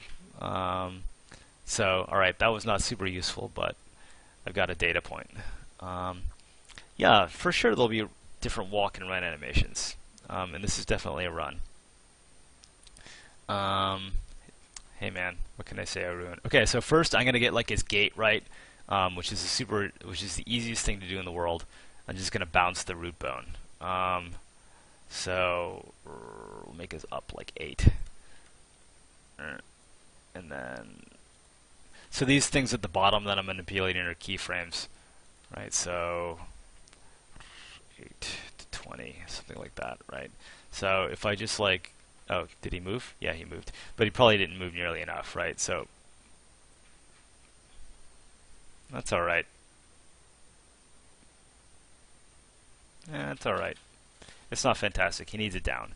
So we'll make this the down. Is that too far down? Let's find out. Ah, never mind. This is totally like a feel thing. At least for me it is. And by the way, I do not claim to be like an industry expert. It is the exact opposite. This is my process. I am positive that I'm making mistakes, but it works for me. Alright, he needs to be bouncier. He needs, but I like that he sort of like comes down. He sort of comes down hard. He goes up and then he's like, oh yeah, okay, that feels better to me, right? Yeah, he's like, okay, terrific. Now when he's up, so like right around here, he's kind of like lifting off, and then he's gonna lift off on frame 3. Oh, thanks, Ninja. Eternal Ninjas, helping me out. I appreciate it. Okay, this is the part where I work in tiny little windows, but hey, it is what it is. Okay, so here on this frame, so he's like, I got to figure out what he's doing on these frames now. So here we're going to say he's just landing, right? So if he's just landing here, then he's probably like a little bit up, and then he's coming down, right? He's sort of coming down. And these two legs are going to be like, not those two legs, the whole leg. It's going to be like, oh man. Alright. These legs will be like kind of here, and alright. So the thing that I don't like to do, I like to like make decisions as I figure them out. So I like, what I'm not going to do is I'm not going to animate this whole frame, because I'll just do a bunch of stuff where I'm guessing, and then I'll have to redo it because it'll be wrong. Oh wait, that's not good. Yeah, I screwed that up. See, so let's undo all that stuff. So he's already going up. Come on. Okay, so he's already going up at this point, which means that he's down. When he's down, he's going to be like, oh wait, that's a problem. Boom. Okay, so I screwed that up. This is going to have to go like over here. This is going to have to, well, maybe not. Alright, yeah, so I feel the most comfortable here when he's in the up, when he's like really reaching. So let's do that one first, right? So I am a self-taught beginning animator, and so I just like to sort of go by feel, and I feel like I understand the way that the way his motion should work at the peak, so I'm going to start there. He should probably be flat, right? And when if he's at the top of his jump, he's probably got a lift. Whoops, that's not good. So his ears are going to like lift up. Oh man, alright, here, let's do it this way. So his ears are kind of probably going to be lifted, right? And he's like catching some air, right? He's feeling good. And I'm going to leave his trunk completely alone for now. We'll deal with this trunk later, right? So already he's like, all right, and then like he's gonna come down, boom, boom, and we're gonna make 2 frames after he lands, so it's gonna be his down frame, right? So at that point, he's like, I have landed. Get out of perspective mode. Are you in perspective mode? No, you're not ready. Huh? That's so weird. Snap to it. Okay, that's better. Okay, so at this point, is he down? Oh no, that's 12. I want to be at 14. Oh, he's already going up at that point. Alright, that's got to be a down frame. So he's going to have to be lower. Because this is like he's sort of landed, right? He's like, I'm up, I'm coming down, and then bam, he comes down, right? So this is where he's sort of crunched on the ground. So, and he's ready to like bound back up again. Oops. So I want both these to come there, these to come here. Let's do this on 12 actually. Can I do that? Why is he so far up? That's so weird. He's too high up. Oh well, it's easily fixed. Move him down. Boom. Is that gonna work? This is redundant. Go away. I think I put it in the wrong frame in the first place. Okay, so he's like crunching down, right? So his legs are gonna be like that, and then whatever, and then his ears are gonna be down, probably. Question? Can you not make it animate the body parts between keyframes? I can. It does. It does smoothly animate between keyframes. Like if you notice, like this root, you can see at the bottom I've only set keyframes for like 5 frames, and yet he's animating smoothly every single frame. His motion up and down, which is all I've animated, right? So now that I've animated like his core motion, just like his up and down motion, and you can see like I've started to animate the body parts. And so like this is just like welcome to animation. I just have to look at this thing like 100 times over and move each little piece and see how it feels, right? So right now I'm sort of working with the piece of the animation that I feel like I understand the best. And like if he's sort of bounding around, like when he's when he's down here, he should be like crashing down, right? Kind of like that. So that's probably the right thing to do, right? So that like, yeah, he's gonna like bound up, like I think let's do it this way, right? So he's kind of maybe on the 3. He's gonna go up, right? Yeah, that's much better, right? And then 12 plus 3 is 15. You have to know some math to be a game developer, right? So then it'll be like boom, boom. So that's much better. Is that like what the baby elephant was doing? No. Kill the baby mammoth now. Mods, take care of Zode 13. I'm kidding, of course. Or am I? But no. Boom, boom. Okay, so let's see. How we doing? That's not bad. Except it needs to go. He just cratered his front legs, so that's not good. And then we don't want his tusks to hit into the ground, so that would probably be up like that, right? So now we're like, and then like when he's going up on the 3 frame, he's gonna probably like want to reach up,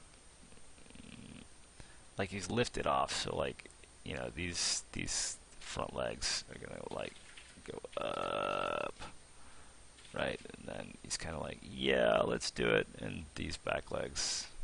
See, this thing is too big. I'm gonna make it smaller. I don't know if I'm gonna do that, but I keep selecting it accidentally, so I'm gonna make it smaller. Back into auto key. Okay, so these guys, he's really pushed off with his legs, right? So, boom, right? Boom, boom, boom, boom, right? So when then it was at the peak, these back legs need to like sort of, like when he's about here, these legs need to be like reaching for the ground, right? So it's kind of like that. And these two, he's like, you know, I'm ready to like take my next jump, right? Boom, and then these, I want these to pivot around and come in, and the back legs, and they're kind of doing it. It's probably good enough. And now, how's it look?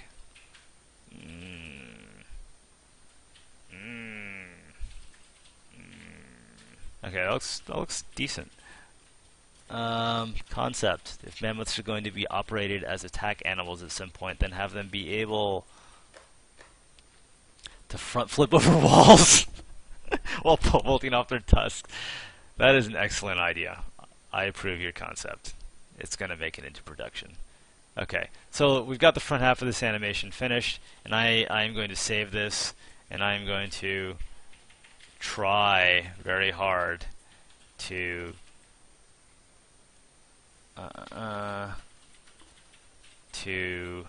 use a tool that I wrote that will copy the animation from the front half to the back half of this thing.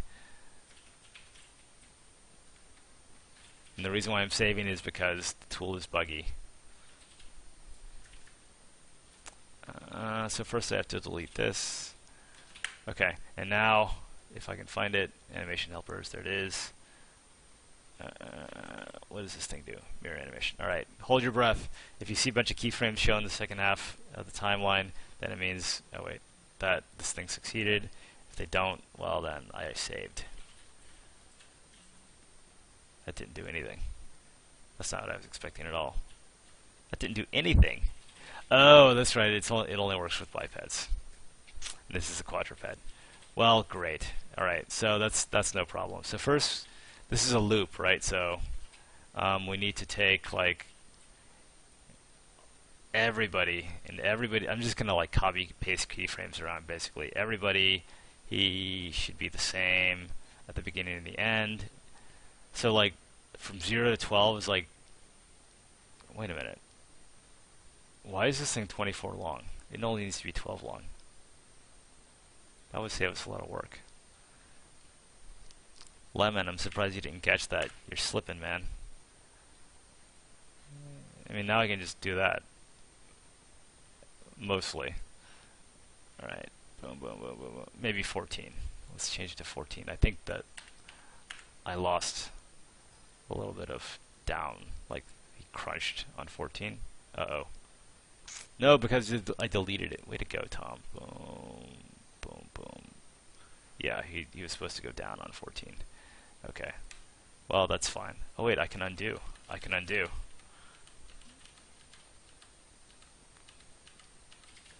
Yeah. Wait, is that it?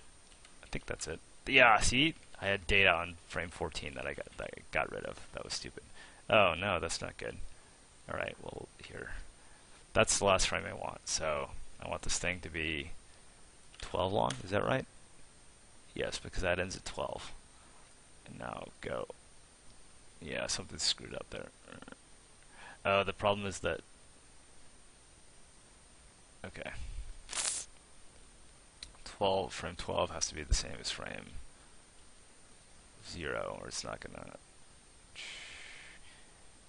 Yeah. Let me get to another question. Anybody know how to get rid of this? Oh no, I cleared chat. Sorry guys, I hit the wrong button. I've got like this pop-up that I need to get rid of. More settings.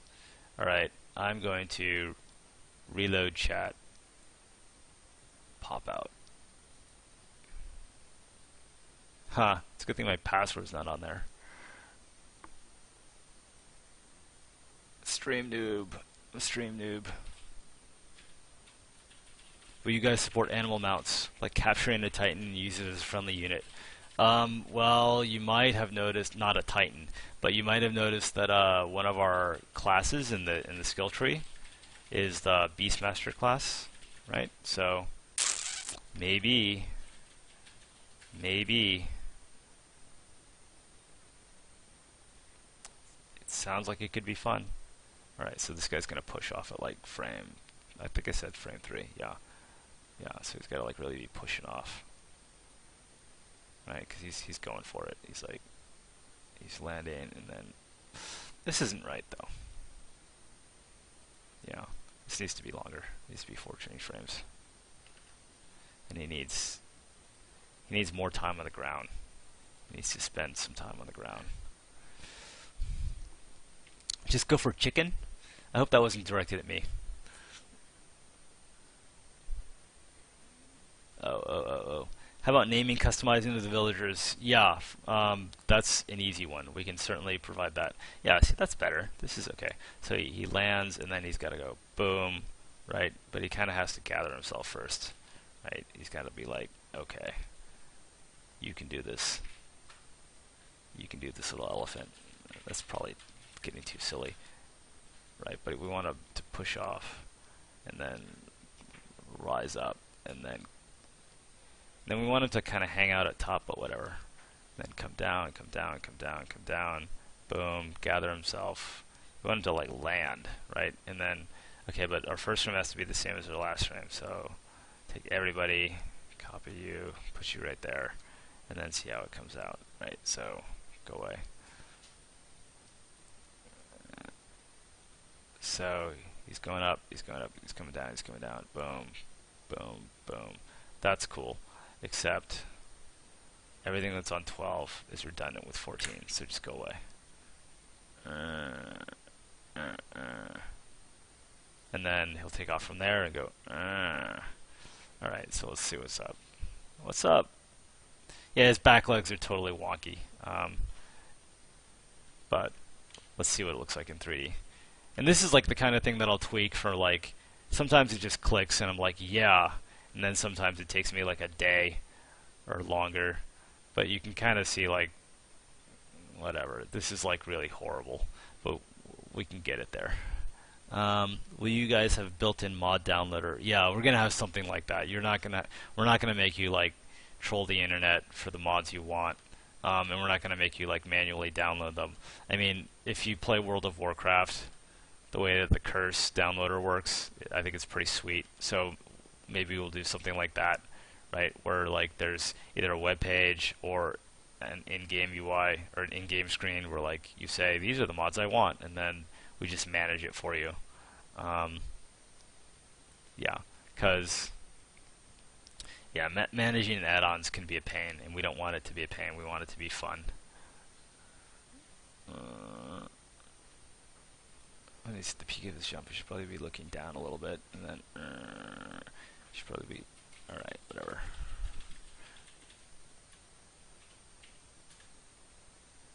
Alright, where is he down? He's down here. He should be down lower. Oops. Here. Boom. Boom. Yeah, his back feet never hit the ground. That's the problem. This will be better, I think. Right? I mean, he needs a chance to kind of crunch on the ground, kind of, and then, you know, sort of vault off. So boom, boom. That's better. It's still not great. Like these are just wonky as heck too. So he's like there, and then that's the frame where he should be pushing off. So that's the big problem there. Yeah, that makes more sense, right? He's pushing off, really powering off of all four. Boom, boom, boom, boom, boom, boom, boom, boom, boom, boom, boom, boom, boom, boom, boom. How's that look? That's better. It's not fantastic, but it's better. Alright. Alright, I could like dink around with this for like, and I will dink around with this for a couple more days to get it right, but you can see, okay, yeah, hey, that's not horrible. That's not horrible. Right. Doink, doink, doink, doink. He's kind of cute. What do you think? Doink, doink, doink, doink. And of course, his legs are kind of like flopping around a little too much, and it's a little too kinky and disjointed. But I've got kind of the general motion that I want, the kind of general feel, right? Which is nothing like a baby elephant in real life, but you know, that's kind of what I figured out doing this, is that you can use life as an inspiration, but if you try to copy too exactly, you just get stuff that's boring. Yeah, okay, I promised I'd get to the trunk. So if you think about the way his trunk should move, when he's going up like this, it's like inertia is gonna pull it down sort of in towards his body. So it's like when he's at the peak, so it's gonna like maybe like there, it's gonna be in at its like way down in here or something, right? So it's gonna like get pulled in, and then like when he gets sort of here where he's in 0G, it's gonna be out, right, and kind of flopping around, right? And then as he comes back, maybe it goes back. So where would it be here? Here, I guess it would be like in 0G2, right? Because like he's just barely touching the ground here, so it's going to be like out, right? Maybe in a little bit like that. Yeah, I don't know. We can figure it out, right? And then, of course, the first frame has to be the same as the last. If it's going to loop seamlessly, let's see how that goes. It's not bad. It's probably too much. Why is this thing? Yeah, okay, it's just too much. This is too extreme. And this needs to have some kind of, yeah. Okay, so, yeah, there we go. Yeah, so maybe like, yeah, Stephanie's saying that it should come up. Like, yeah, it should be up. Like, between here and here, it should be up. So here, it should, like, come up.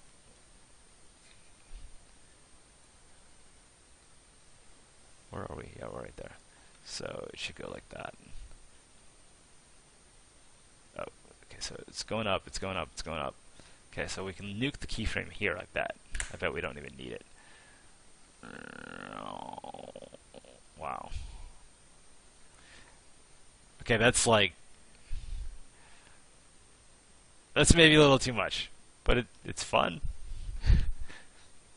His body is too stiff. It feels weightless. His body is stiff. You're right. Let's fix that. So let's see. So we put that joint in the body exactly so that he could like do something with it, right? So here, let's have him like really sort of reaching up, right? Which means that we can take these and sort of pull them back a little bit more, right?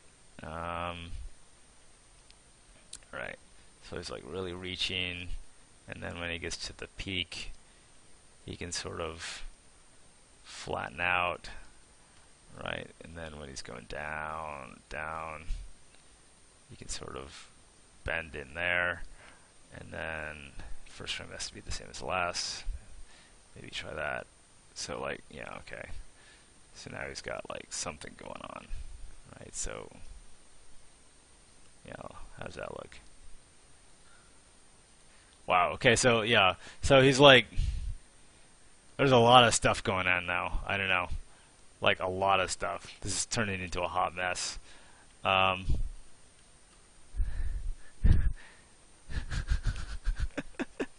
mean, it's just like flopping all over the place. I think the trunk is like, the trunk disturbs me.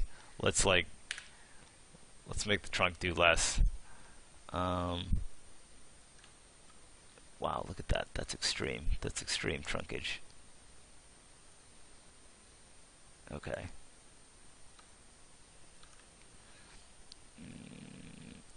I mean, there's something to be said for simplicity. And I find that oftentimes when I tweak something and it just doesn't seem right, it's because I've added too much. Like extreme trunkage, yeah, right. Stretch it out more and make more intermediate frames. Well, the thing is the game, we animate at 30 frames a second. So, I mean, he would bounce slower. Maybe you should bounce slower. Maybe. Let's give it a shot. You might be right. Let's go half again. How do I stretch this thing? I think let's save it first because I don't usually do this and I might screw it up. So let's make it 50% longer, which means it's going to be... Oh, hold on. Yeah, I knew I'd screw that up. So rescale time, start time, end time, length. 21. 14 to 21. Okay. Okay. Did that work? Yeah. Okay.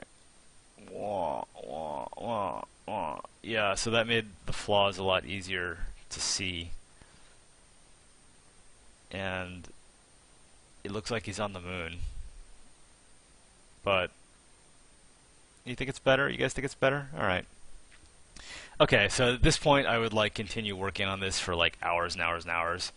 And I can keep doing that, but I don't want to bore like all you guys. So just for kicks, I am going to pretend I am done.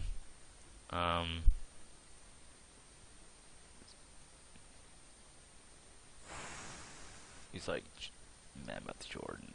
See, I like that. I like that he's quick on the ground. He's like super happy. He's like bam, and then like that's all right. It starts to fall apart here for me. It's like something in there.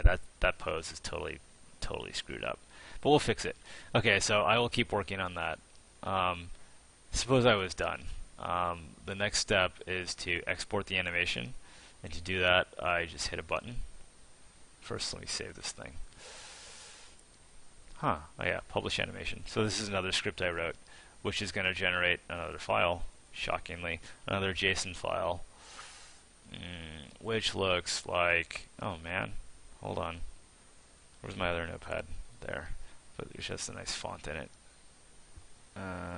Let's just drag that in there, right? So this is shocking, another JSON file. We use JSON for all our data. It's called Mammoth Run. It's an animation. And then we've got a bunch of frames, and every frame just contains position and rotation data for all the body parts, right? So now that you've seen the stream, you've seen our animation file format and our skeleton file format, and you can see that like there is nothing special about any tool in here, right? So if so you can animate with Notepad if you really wanted to with the text editor. And these are the named body parts that we named in Cubicle. And we ignore anything after underscore because of a interesting way Cubicle handles duplicate names. So this right tusk underscore 0, when it goes into the engine, it's called right tusk. So that's a bit of trivia for you. So like if you have your favorite animation tool, and it's support, like I know some people are going to want to use Maya, hopefully, because it means people want to animate, or whatever. Here's our format, and it's not this crazy arcane thing. It's as dead simple as we can make it, because we don't want to lock people into any kind of tool. Okay, that is it, and I've been going for an hour and 40 minutes, and I can go for some more, but I didn't want to spend more time on showing you me dinking around in Max. I'd rather whatever, answer more questions and show you interesting things.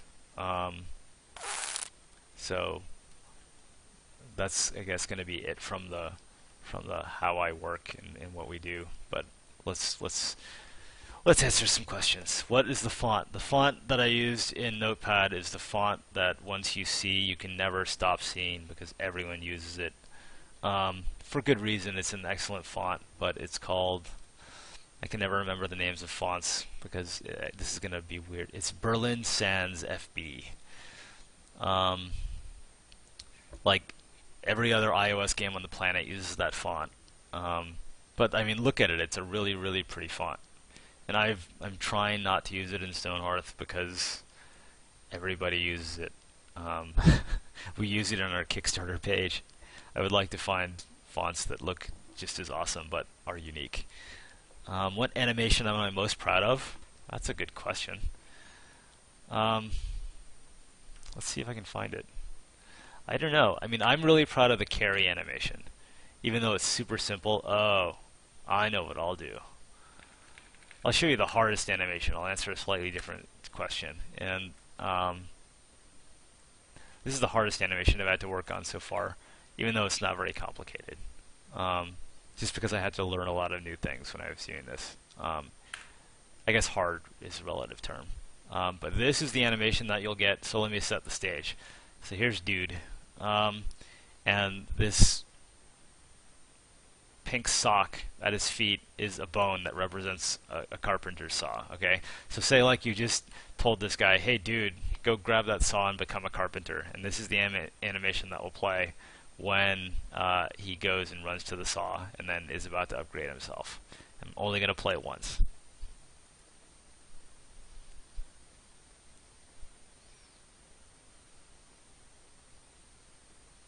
And then he'll like pop up and he'll be in a carpenter suit. So inspiration for that is pretty obvious, and I think it's really fun. Yeah. So like, I mean, we want promotion to be not like, oh, let me like change this field in this combo box from like worker to carpenter. right? We want it to be like a big freaking deal. It's like, hey, you know what? You have a carpenter. Congratulations. Now you can do all this cool stuff. And I don't want to spoil everything, but we want it to feel good. Like, hey, I've upgraded. So we want to add stuff like that. Will there be furniture? Yes, there will be furniture. Okay. You guys are hitting all my buttons. Will there be furniture? He says. Will there be furniture? This is the carpenter, and this is a small subset of the things that he can craft. Let me just zoom in and let's take a tour, right? So this is a loom. This will upgrade the weaver. This is a spinning wheel. This will upgrade the weaver too. So when you first get the weaver, can I do this? Yeah, it's one piece. When you first get the weaver, he'll have like a spindle that he sort of comes with himself, and the spindle will let him like slowly, very, very slowly spin the thread, and then he can slowly like knit it or something, and then you can upgrade him with the carpenter by giving him a spinning wheel or a loom or something. But of course, you know, he has to make that. Here are a bunch of tables. I don't know if we'll do this. These are like inlaid variants. If we don't ship these in the game, you could add them very easily as a mod. Torches, bows. This is the hammer and chisel that the carpenter will craft to give to a mason to upgrade a worker to a mason. Here's like an idea for a wagon, right? Where like maybe like if you make a wagon, your workers can use it when they're hauling stuff. So he'll like run around with a wagon behind them, and then he'll load up the wagon, and then he'll take it back so he can haul faster. Here are fences, here are doors, here are windows, here are chairs, bows, arrows. Here's the hoe to upgrade a worker to a carpenter. Here's a bed. That's not all of it. Hold on. That's not it. Come on, man. That's not it. Is that it? This is concept stuff. Is that it? That's not it. I've got a lot of files, guys. Bear with me. There it is. Right, so here's a more comprehensive... No, that's the thing I just opened. Is it this one? Yeah, okay, so this is a more comprehensive shot of furniture. Like, we don't want just to have chairs. We want to have, here's like a rough level 1 chair, right? And then, here, I'll show it to you better. Here's like a rough level 1 chair made out of pine, okay? Pretty basic, okay? When your carpenter upgrades, he can make like, maybe like this kind of like peaked chair made of oak, right? Because it's made of oak and not pine, it's a different color, right? Which is maybe cosmetic, and maybe for some items it gives it like a buff or something. I don't know, we can play around with that. Here's like a high-level carpenter chair, right? So will there be furniture? Yeah, there'll be furniture, rest assured. You have no idea. We want to have like all kinds of basically fun things to play with. So when you have a carpenter, it's like a major upgrade to the game. Yeah, we're going overboard with the chairs, right? Is it possible to make the mammoth leave behind footprints the players can use to track it? That's a cute idea. It's possible. Put that one in the notebook. Our AI faction is going to be in co-op multiplayer. Co-op multiplayer is basically the same thing as single player. The only difference is that you have more than one person driving the game, right? It's exactly like Minecraft in that way, or will be, right? We're following that pattern exactly. Lots of games do it, not just Minecraft. But the idea of like, I got my single player game, oh wait, now it's a multiplayer game and you can join and play the same game with me. Higher level furniture might give buffs, then people can't choose a lower level furniture for cosmetic reasons. I hadn't thought of that. You're right. I gotta think about that. I mean, part of me is like, well, maybe that's life. If you really don't like it, then you can change it in the mod. Because if you have this awesome upgraded dining set, that's a bad example, but and it looks like super rustic, does that make sense from a gameplay point of view? I don't know. It's something to think about. Small beds equals babies. No. Okay, so look at this bed. This bed is like big. It's big enough for a guy to fit in. So to carry that around, it would take 4 people. Or realistically, it would take 4 people. But then how do you like move it around in the game world? Because just like you see the wooden logs in the game world, like we want all of our stuff. We don't want it to go into invisible storage. We want it to be somewhere in the world for you to look at. So where do we put it? I mean, it would take up a lot of space in a stockpile. And how does it look when it's moving? Do we have to like coordinate the AI for 4 people to move it and write all those animations? And how do they get it through a door? It's a mess, right? And we just don't want to deal with it. It's not worth it. So instead, every object will have its version in game. Like when you put down a bed in the game world and someone sleeps in it, that's what it looks like. And then it's got an icon version, and this is the icon version of the bed. And the icon is what it looks like when it's not like deployed. So this is what the bed will look like when it's in a stockpile. This is what it'll look like. All the icons are the same size. This is what it'll look like when someone's carrying it from, say, like the carpenter's workshop where it got crafted to put it in the stockpile. And then when you say, hey, put the bed here, it'll look like that. And then they'll like put it where you said, and it'll like will have a particle effect, and poof, it'll like, you know, expand out into that, right? It's a little hacky. I don't know if it's hacky. I mean, we tried it in sort of a demo, and it looks funny. It's completely consistent with kind of the old 16-bit world, but it solves a lot of problems that we just don't have to deal with now, so we can focus on making the game. Like here's the icon for a door. Here's the icon for this table, right? Here's the icon for the table. Here's the table, right?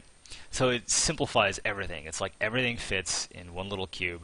It's almost like if you play World of Warcraft, it's almost like you can think of stockpiles as backpacks that are lying on the ground, right? And every item in World of Warcraft is represented with an icon, and these are just 3D icons, right? And so a stockpile, if it had all these things in it, if you drug out, whatever, a 1 by whatever 10 stockpile, and said this stockpile is for furniture, and your guys filled it up with all these things, it would look like this in the game world, right? And then you said, hey, put all this furniture like over here and over there. They'd move it and they'd sort of put it down, and then poof, poof, poof, poof, poof. Now it looks like this and this, right? So that's what the little versions are. Will there be other races you can play as? Not in the initial release. That would take a lot of work. We don't want to just say, hey, you're playing as goblins, but they're green people. If we did races, we'd want to do it in a way where like different races really play differently, and that's a ton of work, but it's a great idea. Will there be many different materials to build houses out of so they can be customized in their look? Yes. So we're not, this has come up in the comments of the Kickstarter thread, we're not a brick-by-brick voxel game where you sort of draw with 1-by-1 Legos and can do whatever you want. That's just not our focus. But there will be many customization options in terms of picking layouts. You can draw floor plans almost like in a graph paper type way. Once you've done that, you can pick the materials for all your walls and your columns. You can pick the kind of roof you want, if you want a peaked roof, if you want a flat roof, if you want a roof with like castle-like crenellations, I think they're called. So there'll be many customization options, so you can make sure that your buildings are unique and look the way you want them to. But you can't build brick by brick. There are no babies. Babies are so hard. I mean, yeah, no babies. I don't think we'll ever figure out babies, actually. Yeah, building. Yeah, so I mean, the way to think about building is like 3D graph paper, kind of, right? Almost. Maybe graph paper with a third dimension is, I guess that's the same thing. But like, I don't know if you drew out dungeons on graph paper as a kid. I did. I drew out a ton of them, right? And that's what we want to feel like. So you're like, oh, here's my, not a dungeon literally, but like your fortress or your town hall. Here's where I want the pantry to be, and here's where I want the people to, you know, work, and here's where I want the shared dining hall to be. And you're drawing that out in a graph paper type way. And then you like raise the walls and you say, here's where all the doors are, here's where the windows are. And then you put on decoration like standards or lanterns or whatever. And then you put on a roof. So that kind of building. Good night, Slem Vamp. Thanks for tuning in all the way from Sweden. That's amazing.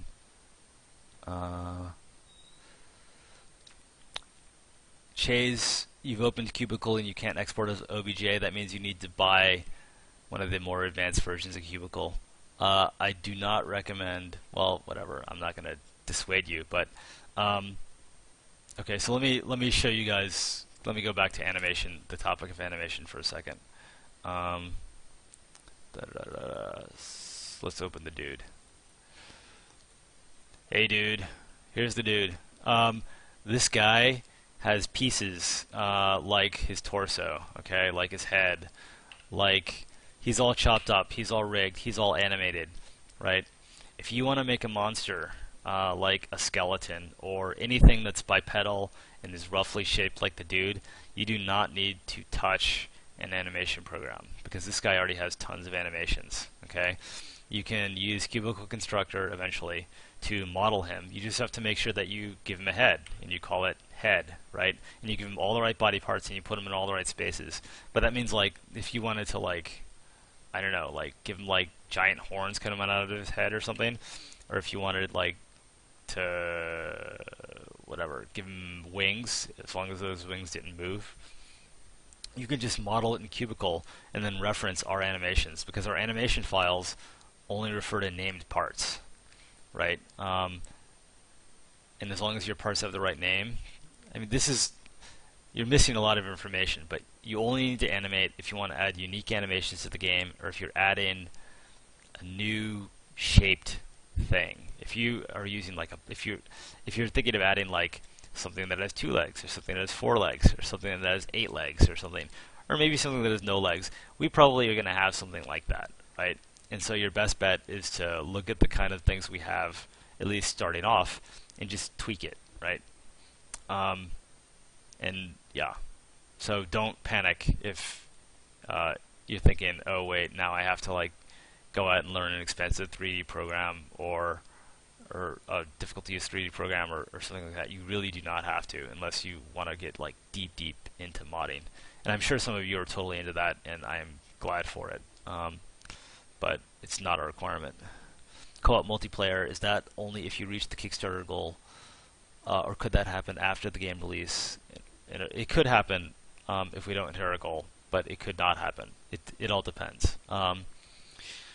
The way that we're handling what a stretch goal means is if we hit that stretch goal, we will have enough resources, or we'll be able to hire enough resources to hit that goal by the time the game releases, and probably by the time the game releases, hopefully sooner, right? So maybe that means at beta, maybe it means just after beta, but it definitely means before release.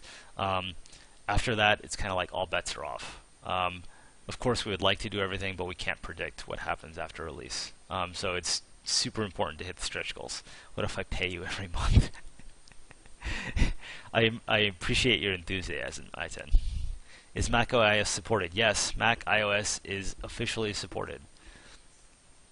iOS. Sorry, I read that wrong. No, iOS is not supported. Sorry, we're focused on things with keyboards and mice so far. Once we get a solid shipping game that works on Mac, Linux, and PC, then we can take a look at tablets again. And I have a tablet, I love it. Of course, we probably all have tablets by now. But not right now. We want to make a good PC game first and not get distracted. Can there be magic that can be used to destroy, grow, create, summon? Yes, absolutely. Will there be a wizard or mage class? Yes. We're not sure how much magic is going to be in this world. We've gone back and forth. We were thinking like maybe it's a world where magic is really rare and really mysterious, or maybe it's a world where like magic is like just commonplace and you can see guys like levitating bricks instead of carrying them. But for sure there'll be magic in some form, and that magic will be scriptable and moddable and all that stuff. We do have ideas for 300 to 400k stretch goals, but we're keeping them secret for now because we're still mulling around which ones are best to reveal, and we don't want to sort of put something out there and then take it back. We'd rather just be upfront when we're ready to reveal them. Yeah, so OS X, thumbs up. iOS, thumbs up, but not yet. Not until we release the Windows, Linux, and OS X version. Like, iOS is on our radar. We want to do it, but we're not going to touch it until we have a solid game for mouse keyboard. As long as there's 10,000 or more per day, we'll hit 400K. Well, that's great. That's great news. So please do everything you can for us. And we, like I've said before, we're stunned and amazed and thrilled with the success we've had so far. But we'd love to get all our stretch goals. So anything you can do to help us is greatly appreciated. PopCap. Oh, I don't even know. We've been designing the game around a big city being like 80 to 100 guys, just because we feel like that's a big number of people to manage. And above that, maybe it starts getting a little out of your control. Now, would we put a cap? I don't see any reason to put a cap, but we want a big city to feel like 80 to 100 guys. Will other factions be playable? Not initially. It's something you can mod. And it's something that we would like to do eventually, but not initially. Oh, what style of script? Mods are in Lua. And will we have tutorials? Yeah, we'll have documentation for all this stuff. I mean, you guys may beat us to the documentation. I hope you do, because it's one less thing for us to do. But documentation is super important, and it will exist either by you or by us by the time we release. Do you guys want to see more stuff? You're asking so many good questions, but what could I show you that like wouldn't like tie my hands? Because I mean, we do want to leave some stuff unseen. Let's see. Here's a dude in iron armor. That's cool, right? So I know you've seen this in the Kickstarter video, but here's his head. Hi. Oh no, he's been beheaded. Okay. Oh, you want to show the bunnies? Yeah, let's show the bunny faction. That's a good idea. Where'd they go? There we go. Right, so, okay, yeah, so here's an experiment.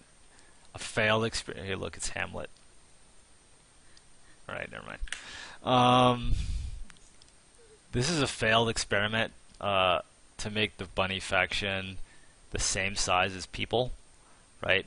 Because I was thinking, oh my god, if they're the same, and you can see I was literally taking like the dude, and now he looks like he's in a bunny suit. I was taking this guy and morphing him into a bunny, because I was saying, okay, if the bunny faction used like all the same bones and all the same sizes and everything, then I don't have to do all these animations again, and I can save a ton of work. But it just doesn't work. It's like, it looks like a dude in a bunny suit, right? So forget about that, right? These are the bunnies, right? That's the bunny faction right there. For us, these guys are like dwarves, right? In that they're short, they're underground, they live underground. They have this very quirky, very kind of ritualistic culture. And yeah, they've got like very specific things that they do better than anyone else, and so you can get very specific goods from them. Will the bunnies have a speed upgrade? Well, the bunnies can do things that you can't do, like they can probably jump really high and they can probably run fast. Chase, I'm trying to figure out how to supply you guys the dude template in a way that doesn't paint me into a corner. I don't want to put something out and commit to it and then switch it up on you in a couple of months and have you have done a bunch of work that you thought was good and then it's obsolete. So let me think about it for a few days.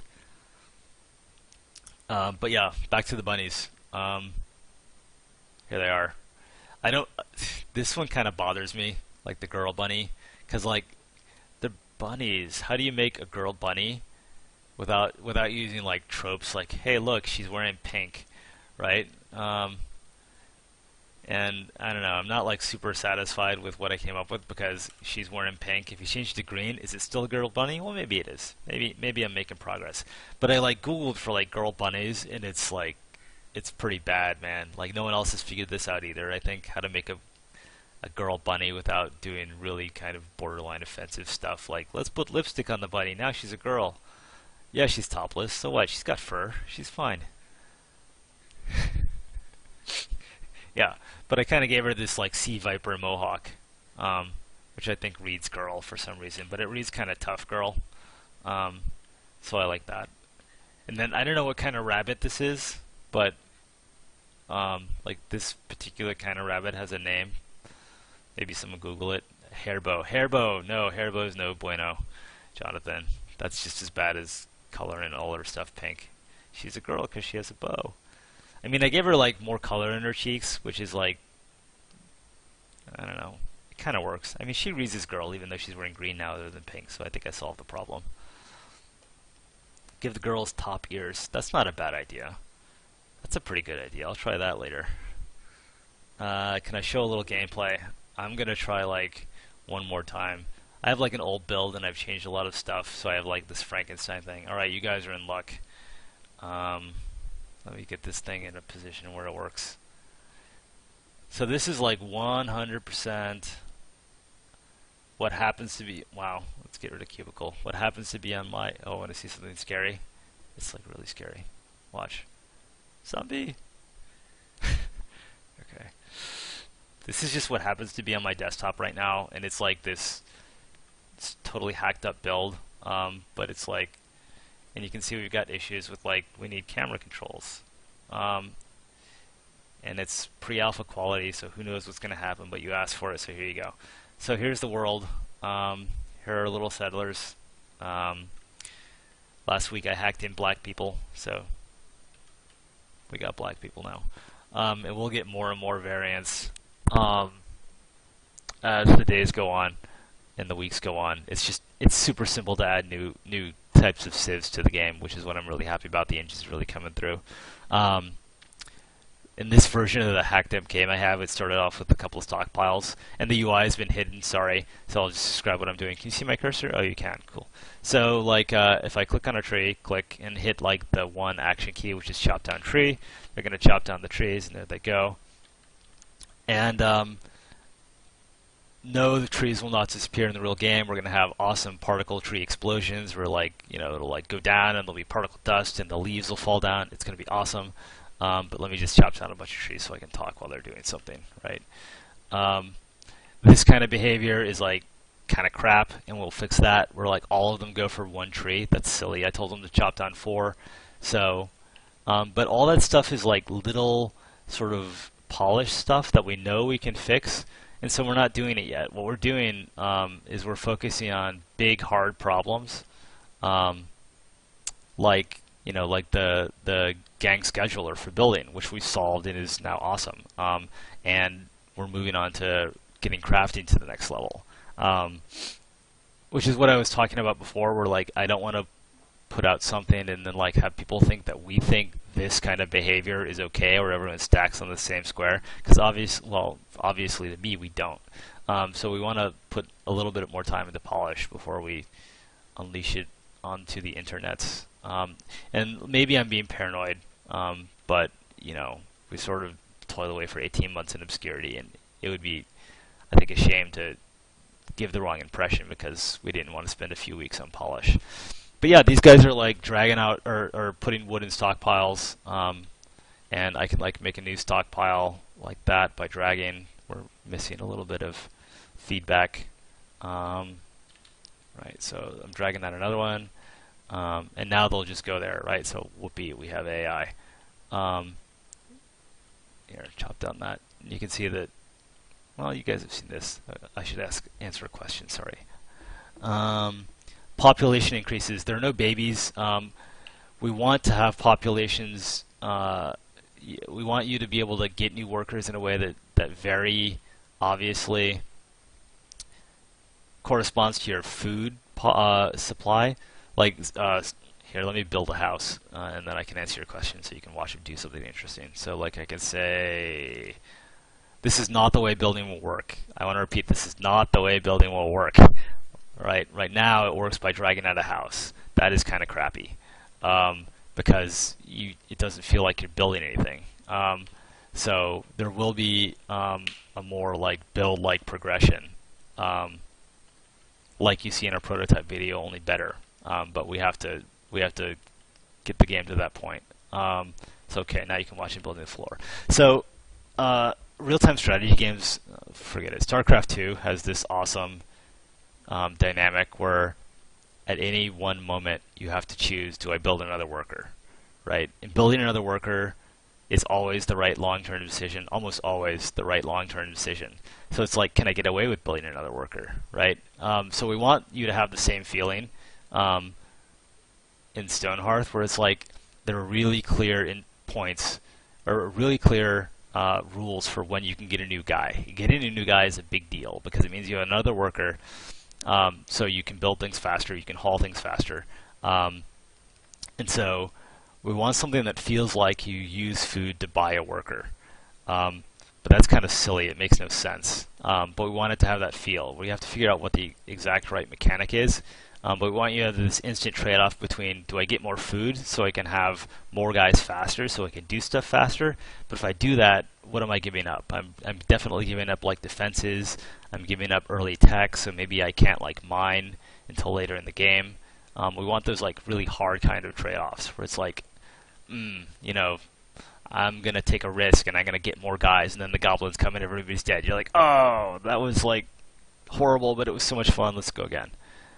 Yes, there'll be bodies of water for sure. Can one of the workers take a break? Yes. Workers will have their own sort of motivation table where they'll get tired, they'll get hungry, they'll get bored. If they see something scary, they'll get scared and run away.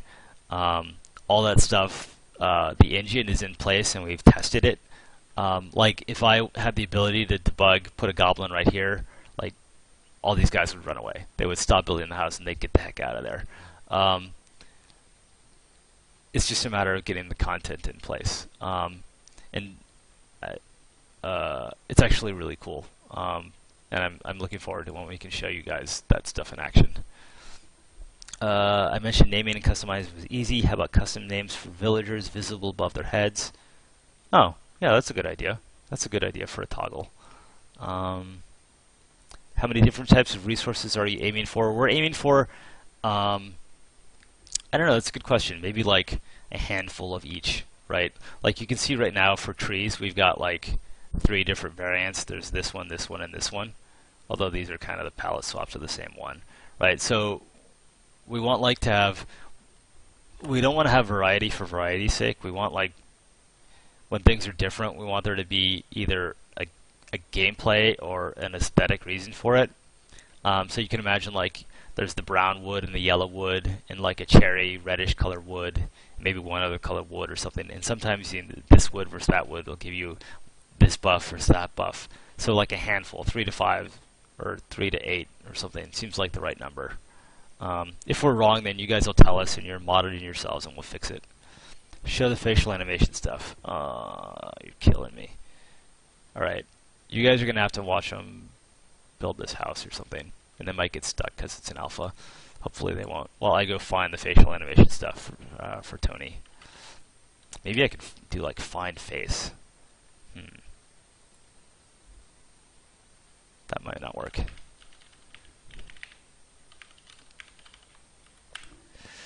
The things I do for Tony. No, I'm just kidding. I'm totally kidding. It's cool, so I do want to show it off because it's something I did like 6 months ago and then we haven't had a chance to come back to. Where's my stuff?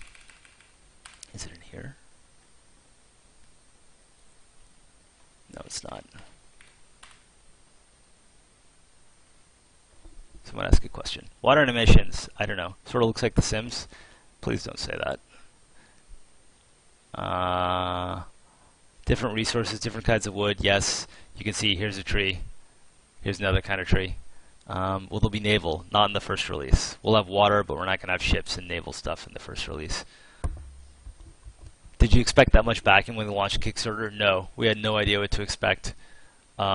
We really didn't, because we've been working on this thing for so long in a bubble. We thought, well, we liked the idea, but we didn't know how much other people would like the idea.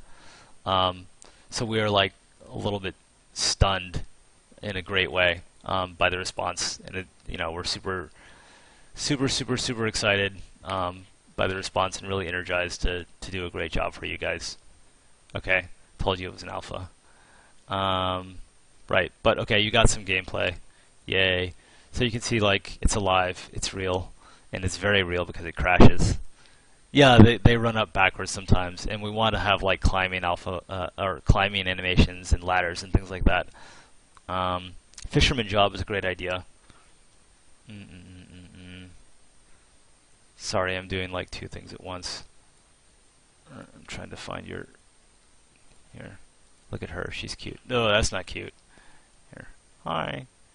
So one thing that we're trying to figure out is what's the relationship between like the normal rabbits and the big sentient rabbits. Like, did one evolve from the other? Can they talk to each other? Like, what's going on there? And that's what Stephanie is going to help us with lore.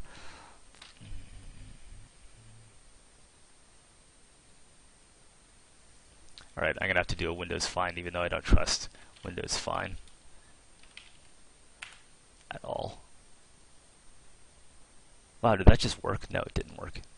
Yeah, I told you, it didn't work. Windows. Would it be in here? Animation test. Wow. Maybe it would be an animation test. Nope. That's the wrong animation test. What's that?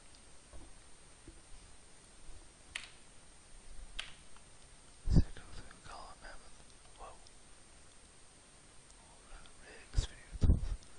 it an old?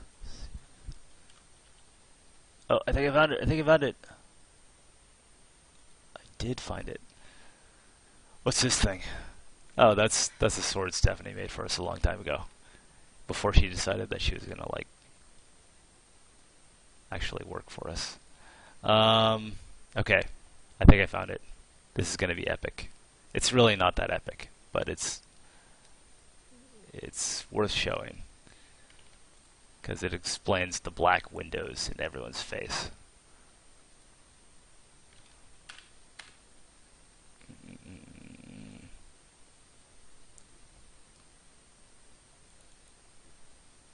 No, that's not it. Ugh. Here's an old version of the guy. So look at his eyes. His eyes have like highlights in them and stuff. Wait, is this it? No, it's totally not it. Which was a nice idea, but it totally doesn't work. It just, they look dead, even though the intent was it to be the exact opposite. Alright, I'm totally wasting time.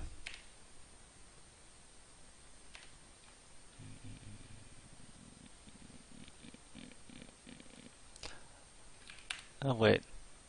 Ah, there it is. Yeah, there, you were there the whole time.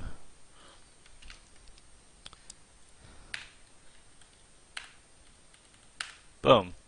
Alright. Check this out. It's going to blow your mind.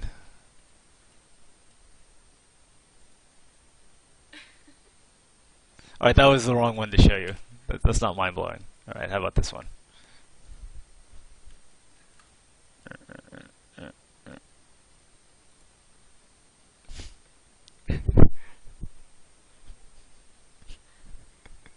Right. So, yeah. So basically we're going to have a basic form of, facial animation where we slap a bunch of polygons in front of their face and then we can animate them, right? So here's dude's mad, right? Bump, bump, bump, right? Is this like the best thing ever?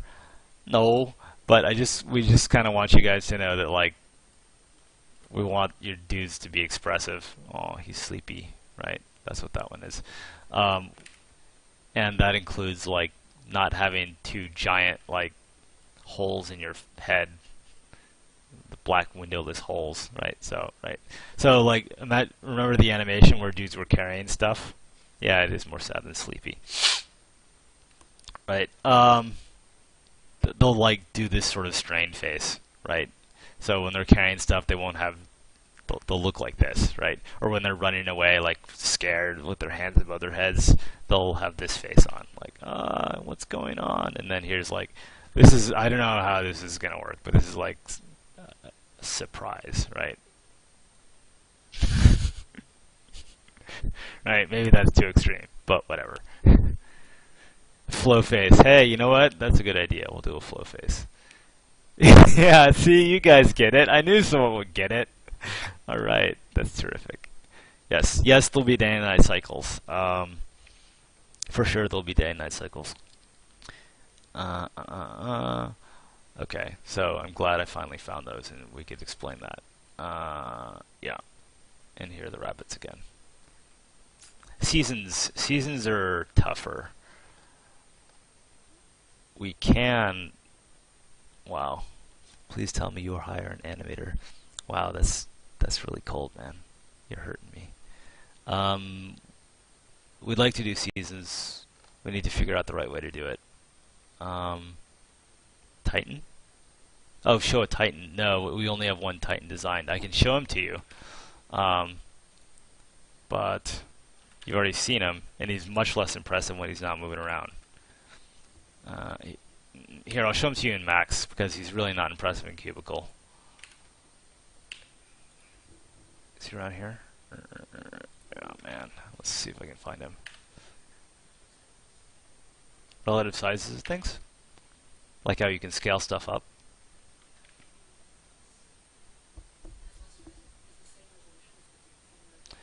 Oh yeah. Yeah, that's kind of interesting. So if you guys are like so you saw here's Cthulhu. I'll show it to you. Hold on. I got it. Whoa. Okay, great. Let me show you Cthulhu in Cubicle, because this is something that is maybe obvious to some people, but it took me a long time to figure out. And if you're playing around in Cubicle, then it's better for you to know this, and maybe I can save the next guy some pain. And then I gotta run soon, but this has been a lot of fun for me. Where are you, Cthulhu?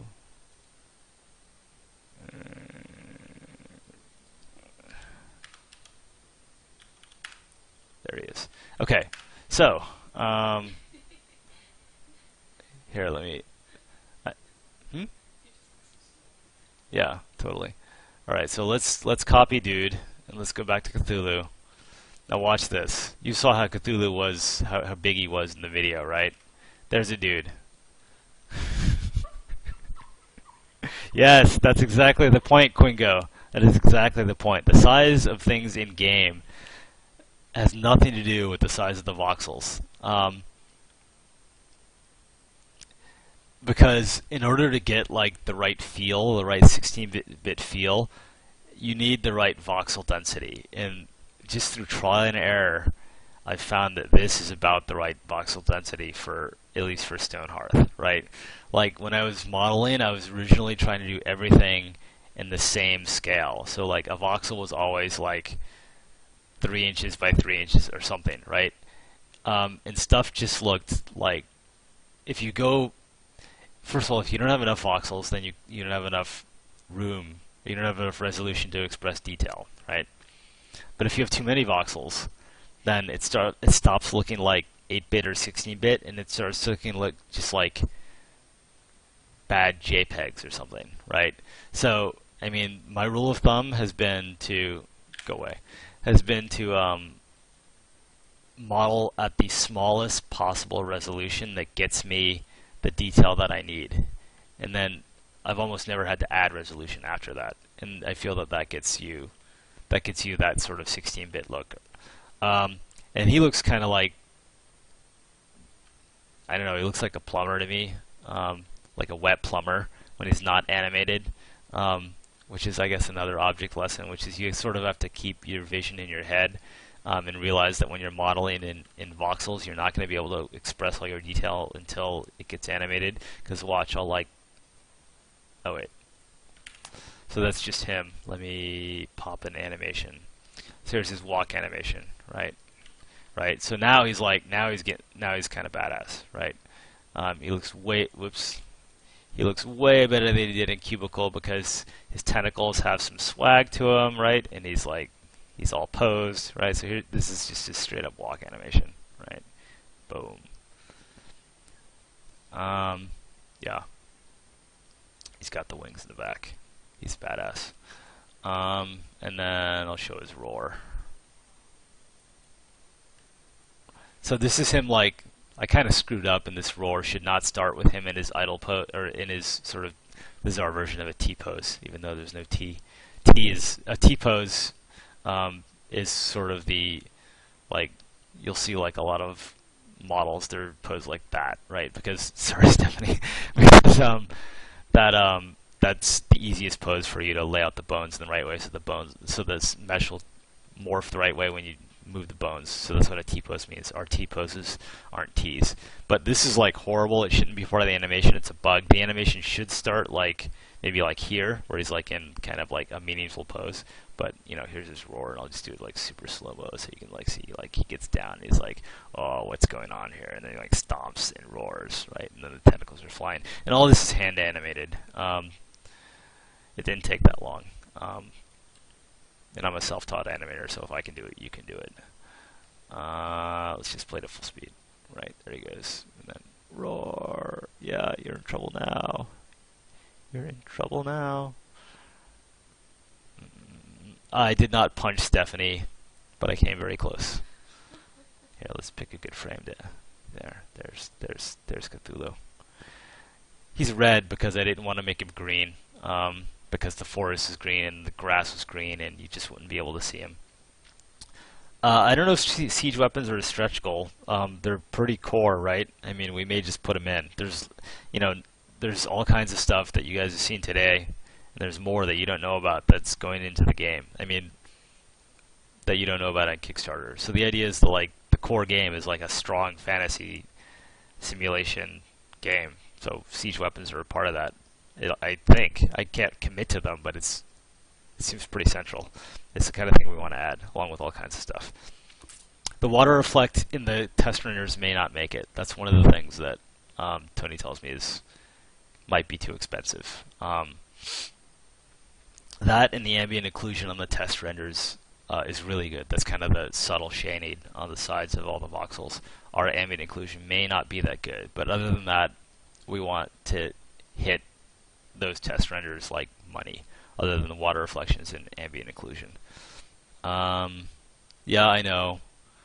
I'm learning to be non-committal. No way, man. You guys have seen so much stuff in like just 2.5 hours. Wow, this is long. I've got to wrap it up in 5 minutes. But how is what expensive? Oh, I don't know. Nebulan, you're gonna have to ask someone who knows rendering technology. I know scripting and animation. Well, not animation, art, and a little bit of animation now. So I can't answer. Yeah, but expensive means like GPU or CPU expensive, like it would take a lot of graphical resources to run it, not like it costs money. Sorry, that's what I meant when I said expensive. And someone's at my door. You might have heard that. Oh, it's my mailman. He should like come in. You want to see the mailman on stream? That would be awesome. I don't think he's going to come in, though.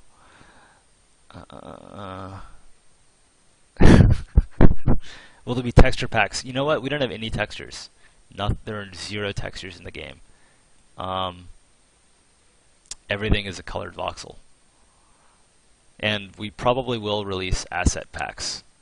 So like to just jumpstart you, if you want to make your own special sword, we'll have like a sword pack so you can take one and change it around instead of having to do it from scratch.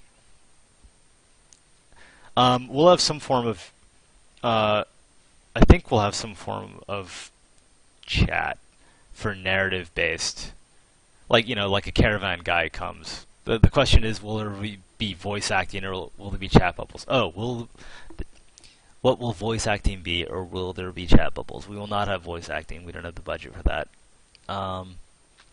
But we will have like chat bubbles. Like pick your favorite 16-bit RPG, screen pauses, chat bubble comes up, right? Something like that. So visiting caravan comes to town, you click on him, and then he says something, and then you get a trade interface or something like that. Yeah, Doomnito, nice name. Someone asked about if we'd have voice acting, and we will certainly not. But we will have bunnies. Let's go back to the bunnies, because Cthulhu is scaring me. No, he's here too. Where are the bunnies? Where are the bunnies?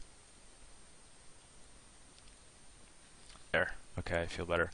Oh, you want to see something else? No, you've seen sheep. Never mind. Oh yeah, and here's our imposter bunny. You're dead. Go away. I'll save. So I never have to see him again. He was a fraud. Oh, Spyac. Say someone makes an amazing class mode and adds a whole bunch of weapons to the game through mods. Would you consider adding these to the full game? Yes. That's something we have to figure out. Like, how do we interact with community-generated content? And there are a couple of games out there that have models for us to look at. It's something we have to figure out. But we want you guys to be co-developing the game with us long term, not right away, right? We're not trying to get you to do our work for us, but like we want this thing to be viable like 10 years from now, and we want like tons of content in the game that like you guys made. So we have to figure it out, and we will figure it out. But there are a lot of different choices for us to make along the way. His tentacles are 2 voxels wide. All right, you guys just love Cthulhu, so I mean, I can give you guys a voxel anatomy lesson, right? Here's Cthulhu, and he's chopped up like into little bitty bits. Every tentacle is a 2x2x2 voxel chunk, and I made it easy on myself and colored them all different colors. So this tentacle is like 1, 2, 3, 4, 5 pieces long, right? And then it attaches to his head, right? His brow is a different piece so that it can move down, right? Yeah, he's got feet. His torso is segmented in 2 so he could bend at the waist, right? He has nipples. I don't know if that's canon or not, but here's one, here's another. Like his back is horrible. I mean, I'm only halfway finished with him, and I had to sort of rush to get him into the Kickstarter video, but look at his back. It's like there's no detail. It's awful. So he still has a lot of work to go. Yeah, so, you know, hi Cthulhu, and we'll have more Titans. This is just the first. Will there be volcanoes or other natural disasters? Yes, we will have natural disasters. Oh, come on. Not safe for work. Give me a break. Cthulhu, stop it. Are there going to be different kind of buildings like in StarCraft, like a barracks? We don't have the idea of a barracks in terms of StarCraft. In StarCraft, you build a building, and that building produces units. You build a barracks, and it produces Marines, guys with guns. In Stonehearth, if you want like swordsmen, you don't produce the swordsman making building. You produce a bunch of swords and you hand it to some people, and now they become swordsmen. So the swords you get from a craftsman, and at first you'll get a carpenter and he can craft wooden practice swords, which do almost no damage, but they at least let you turn a worker into a swordsman. Now, where the barracks comes in is you can build a building and add things to it that will enhance your swordsman. Like you can add like practice dummies, and then you can designate that building as, you can add some beds to it and designate it as, this is where these guys who are swordsmen should like sleep and where they should like hang out, right? And then that's kind of your barracks, right? But it's not a barracks at all in a StarCrafty way, right? So that's where we're much more like a simulation game in the spirit of like SimCity, not SimCity, SimCity or Dwarf Fortress or something like that, and not like a StarCraft or an Age of Empires. That was a totally long-winded answer, but it's an important distinction. Goblin sieges or NPC trading? Yes, all that. Azazel. We will have goblin sieges. We will have NPC trading, and both random and non-random, where it'll just come to you, or you can have some kind of place in your town that will encourage traders to, or set up an actual sort of anytime trading. Okay. I'm going to answer 5 more questions, then I got to go, because this has been like 2.5 hours, and we have to save something for next week. Have an integrated mod portal and rating system. Now you're on to something. Yes, we want to make it, we've barely thought about this, but like we're not going to add modding to the game this deeply and then just let you guys fend for yourselves sort of on the internet. We want to make it easy to install mods, to manage your mods, to find mods, to rate other people's mods. There are companies that already do that, and maybe we'll partner with them. Maybe we'll build some of it ourselves. There are lots of choices, and we barely looked at it. But we're committed to installing mods and having mods easy. Okay, Chase has an important question. Chase, you are fixated on this. Can you import the QMO into 3DS? No, only OBJ. That doesn't count as a question, so 2 more. Can you mine and dig down Z levels? Eventually, we want to support mining, but we want to get a good overland building game first. Why did you decide? What's an HP system, Azazel?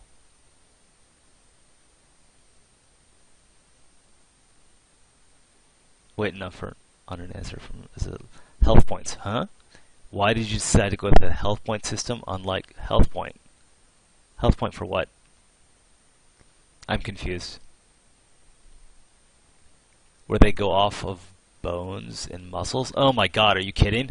Because we have to start somewhere. I mean, so Dwarf Fortress like started off as a game where you just kind of dig, and then oh, you're trolling me.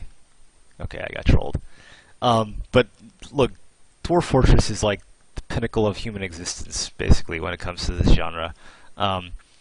And there's no way we're going to get anywhere near that level of depth for like a decade. So yeah, we're concentrating on what's most fun for us, and then we'll keep adding stuff, and we'll have a conversation with you guys over time and see what's right to add to the game. Oh wow, you're giving me a suggestion on female bunnies. That's awesome. No, come on, man. Are you kidding me? Wow, that is horrible. See, now I can't trust you guys anymore. All right. One more question, and then I'm out of here. But just for now, and I'll still be around on Kickstarter to answer comments. World sizes, spheres, flat. I answered that earlier. Sorry, you got to check the archive. Okay, hero units. I don't know, so I can't really give you a solid answer. So that doesn't count either.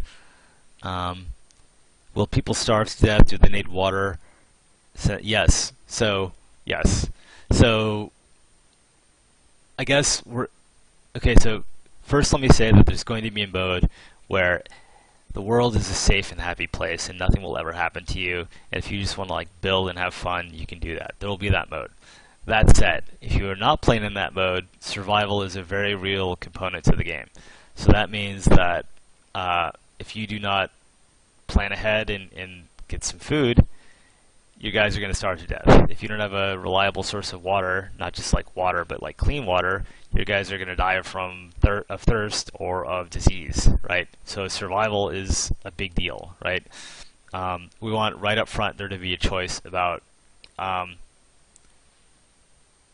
getting a foothold, right? So what do I have to do to like make sure that I can play in 5 minutes and not have to start the game over, right? And then once you conquer that sort of hurdle, then you can sort of make decisions about, what's the next challenge for me.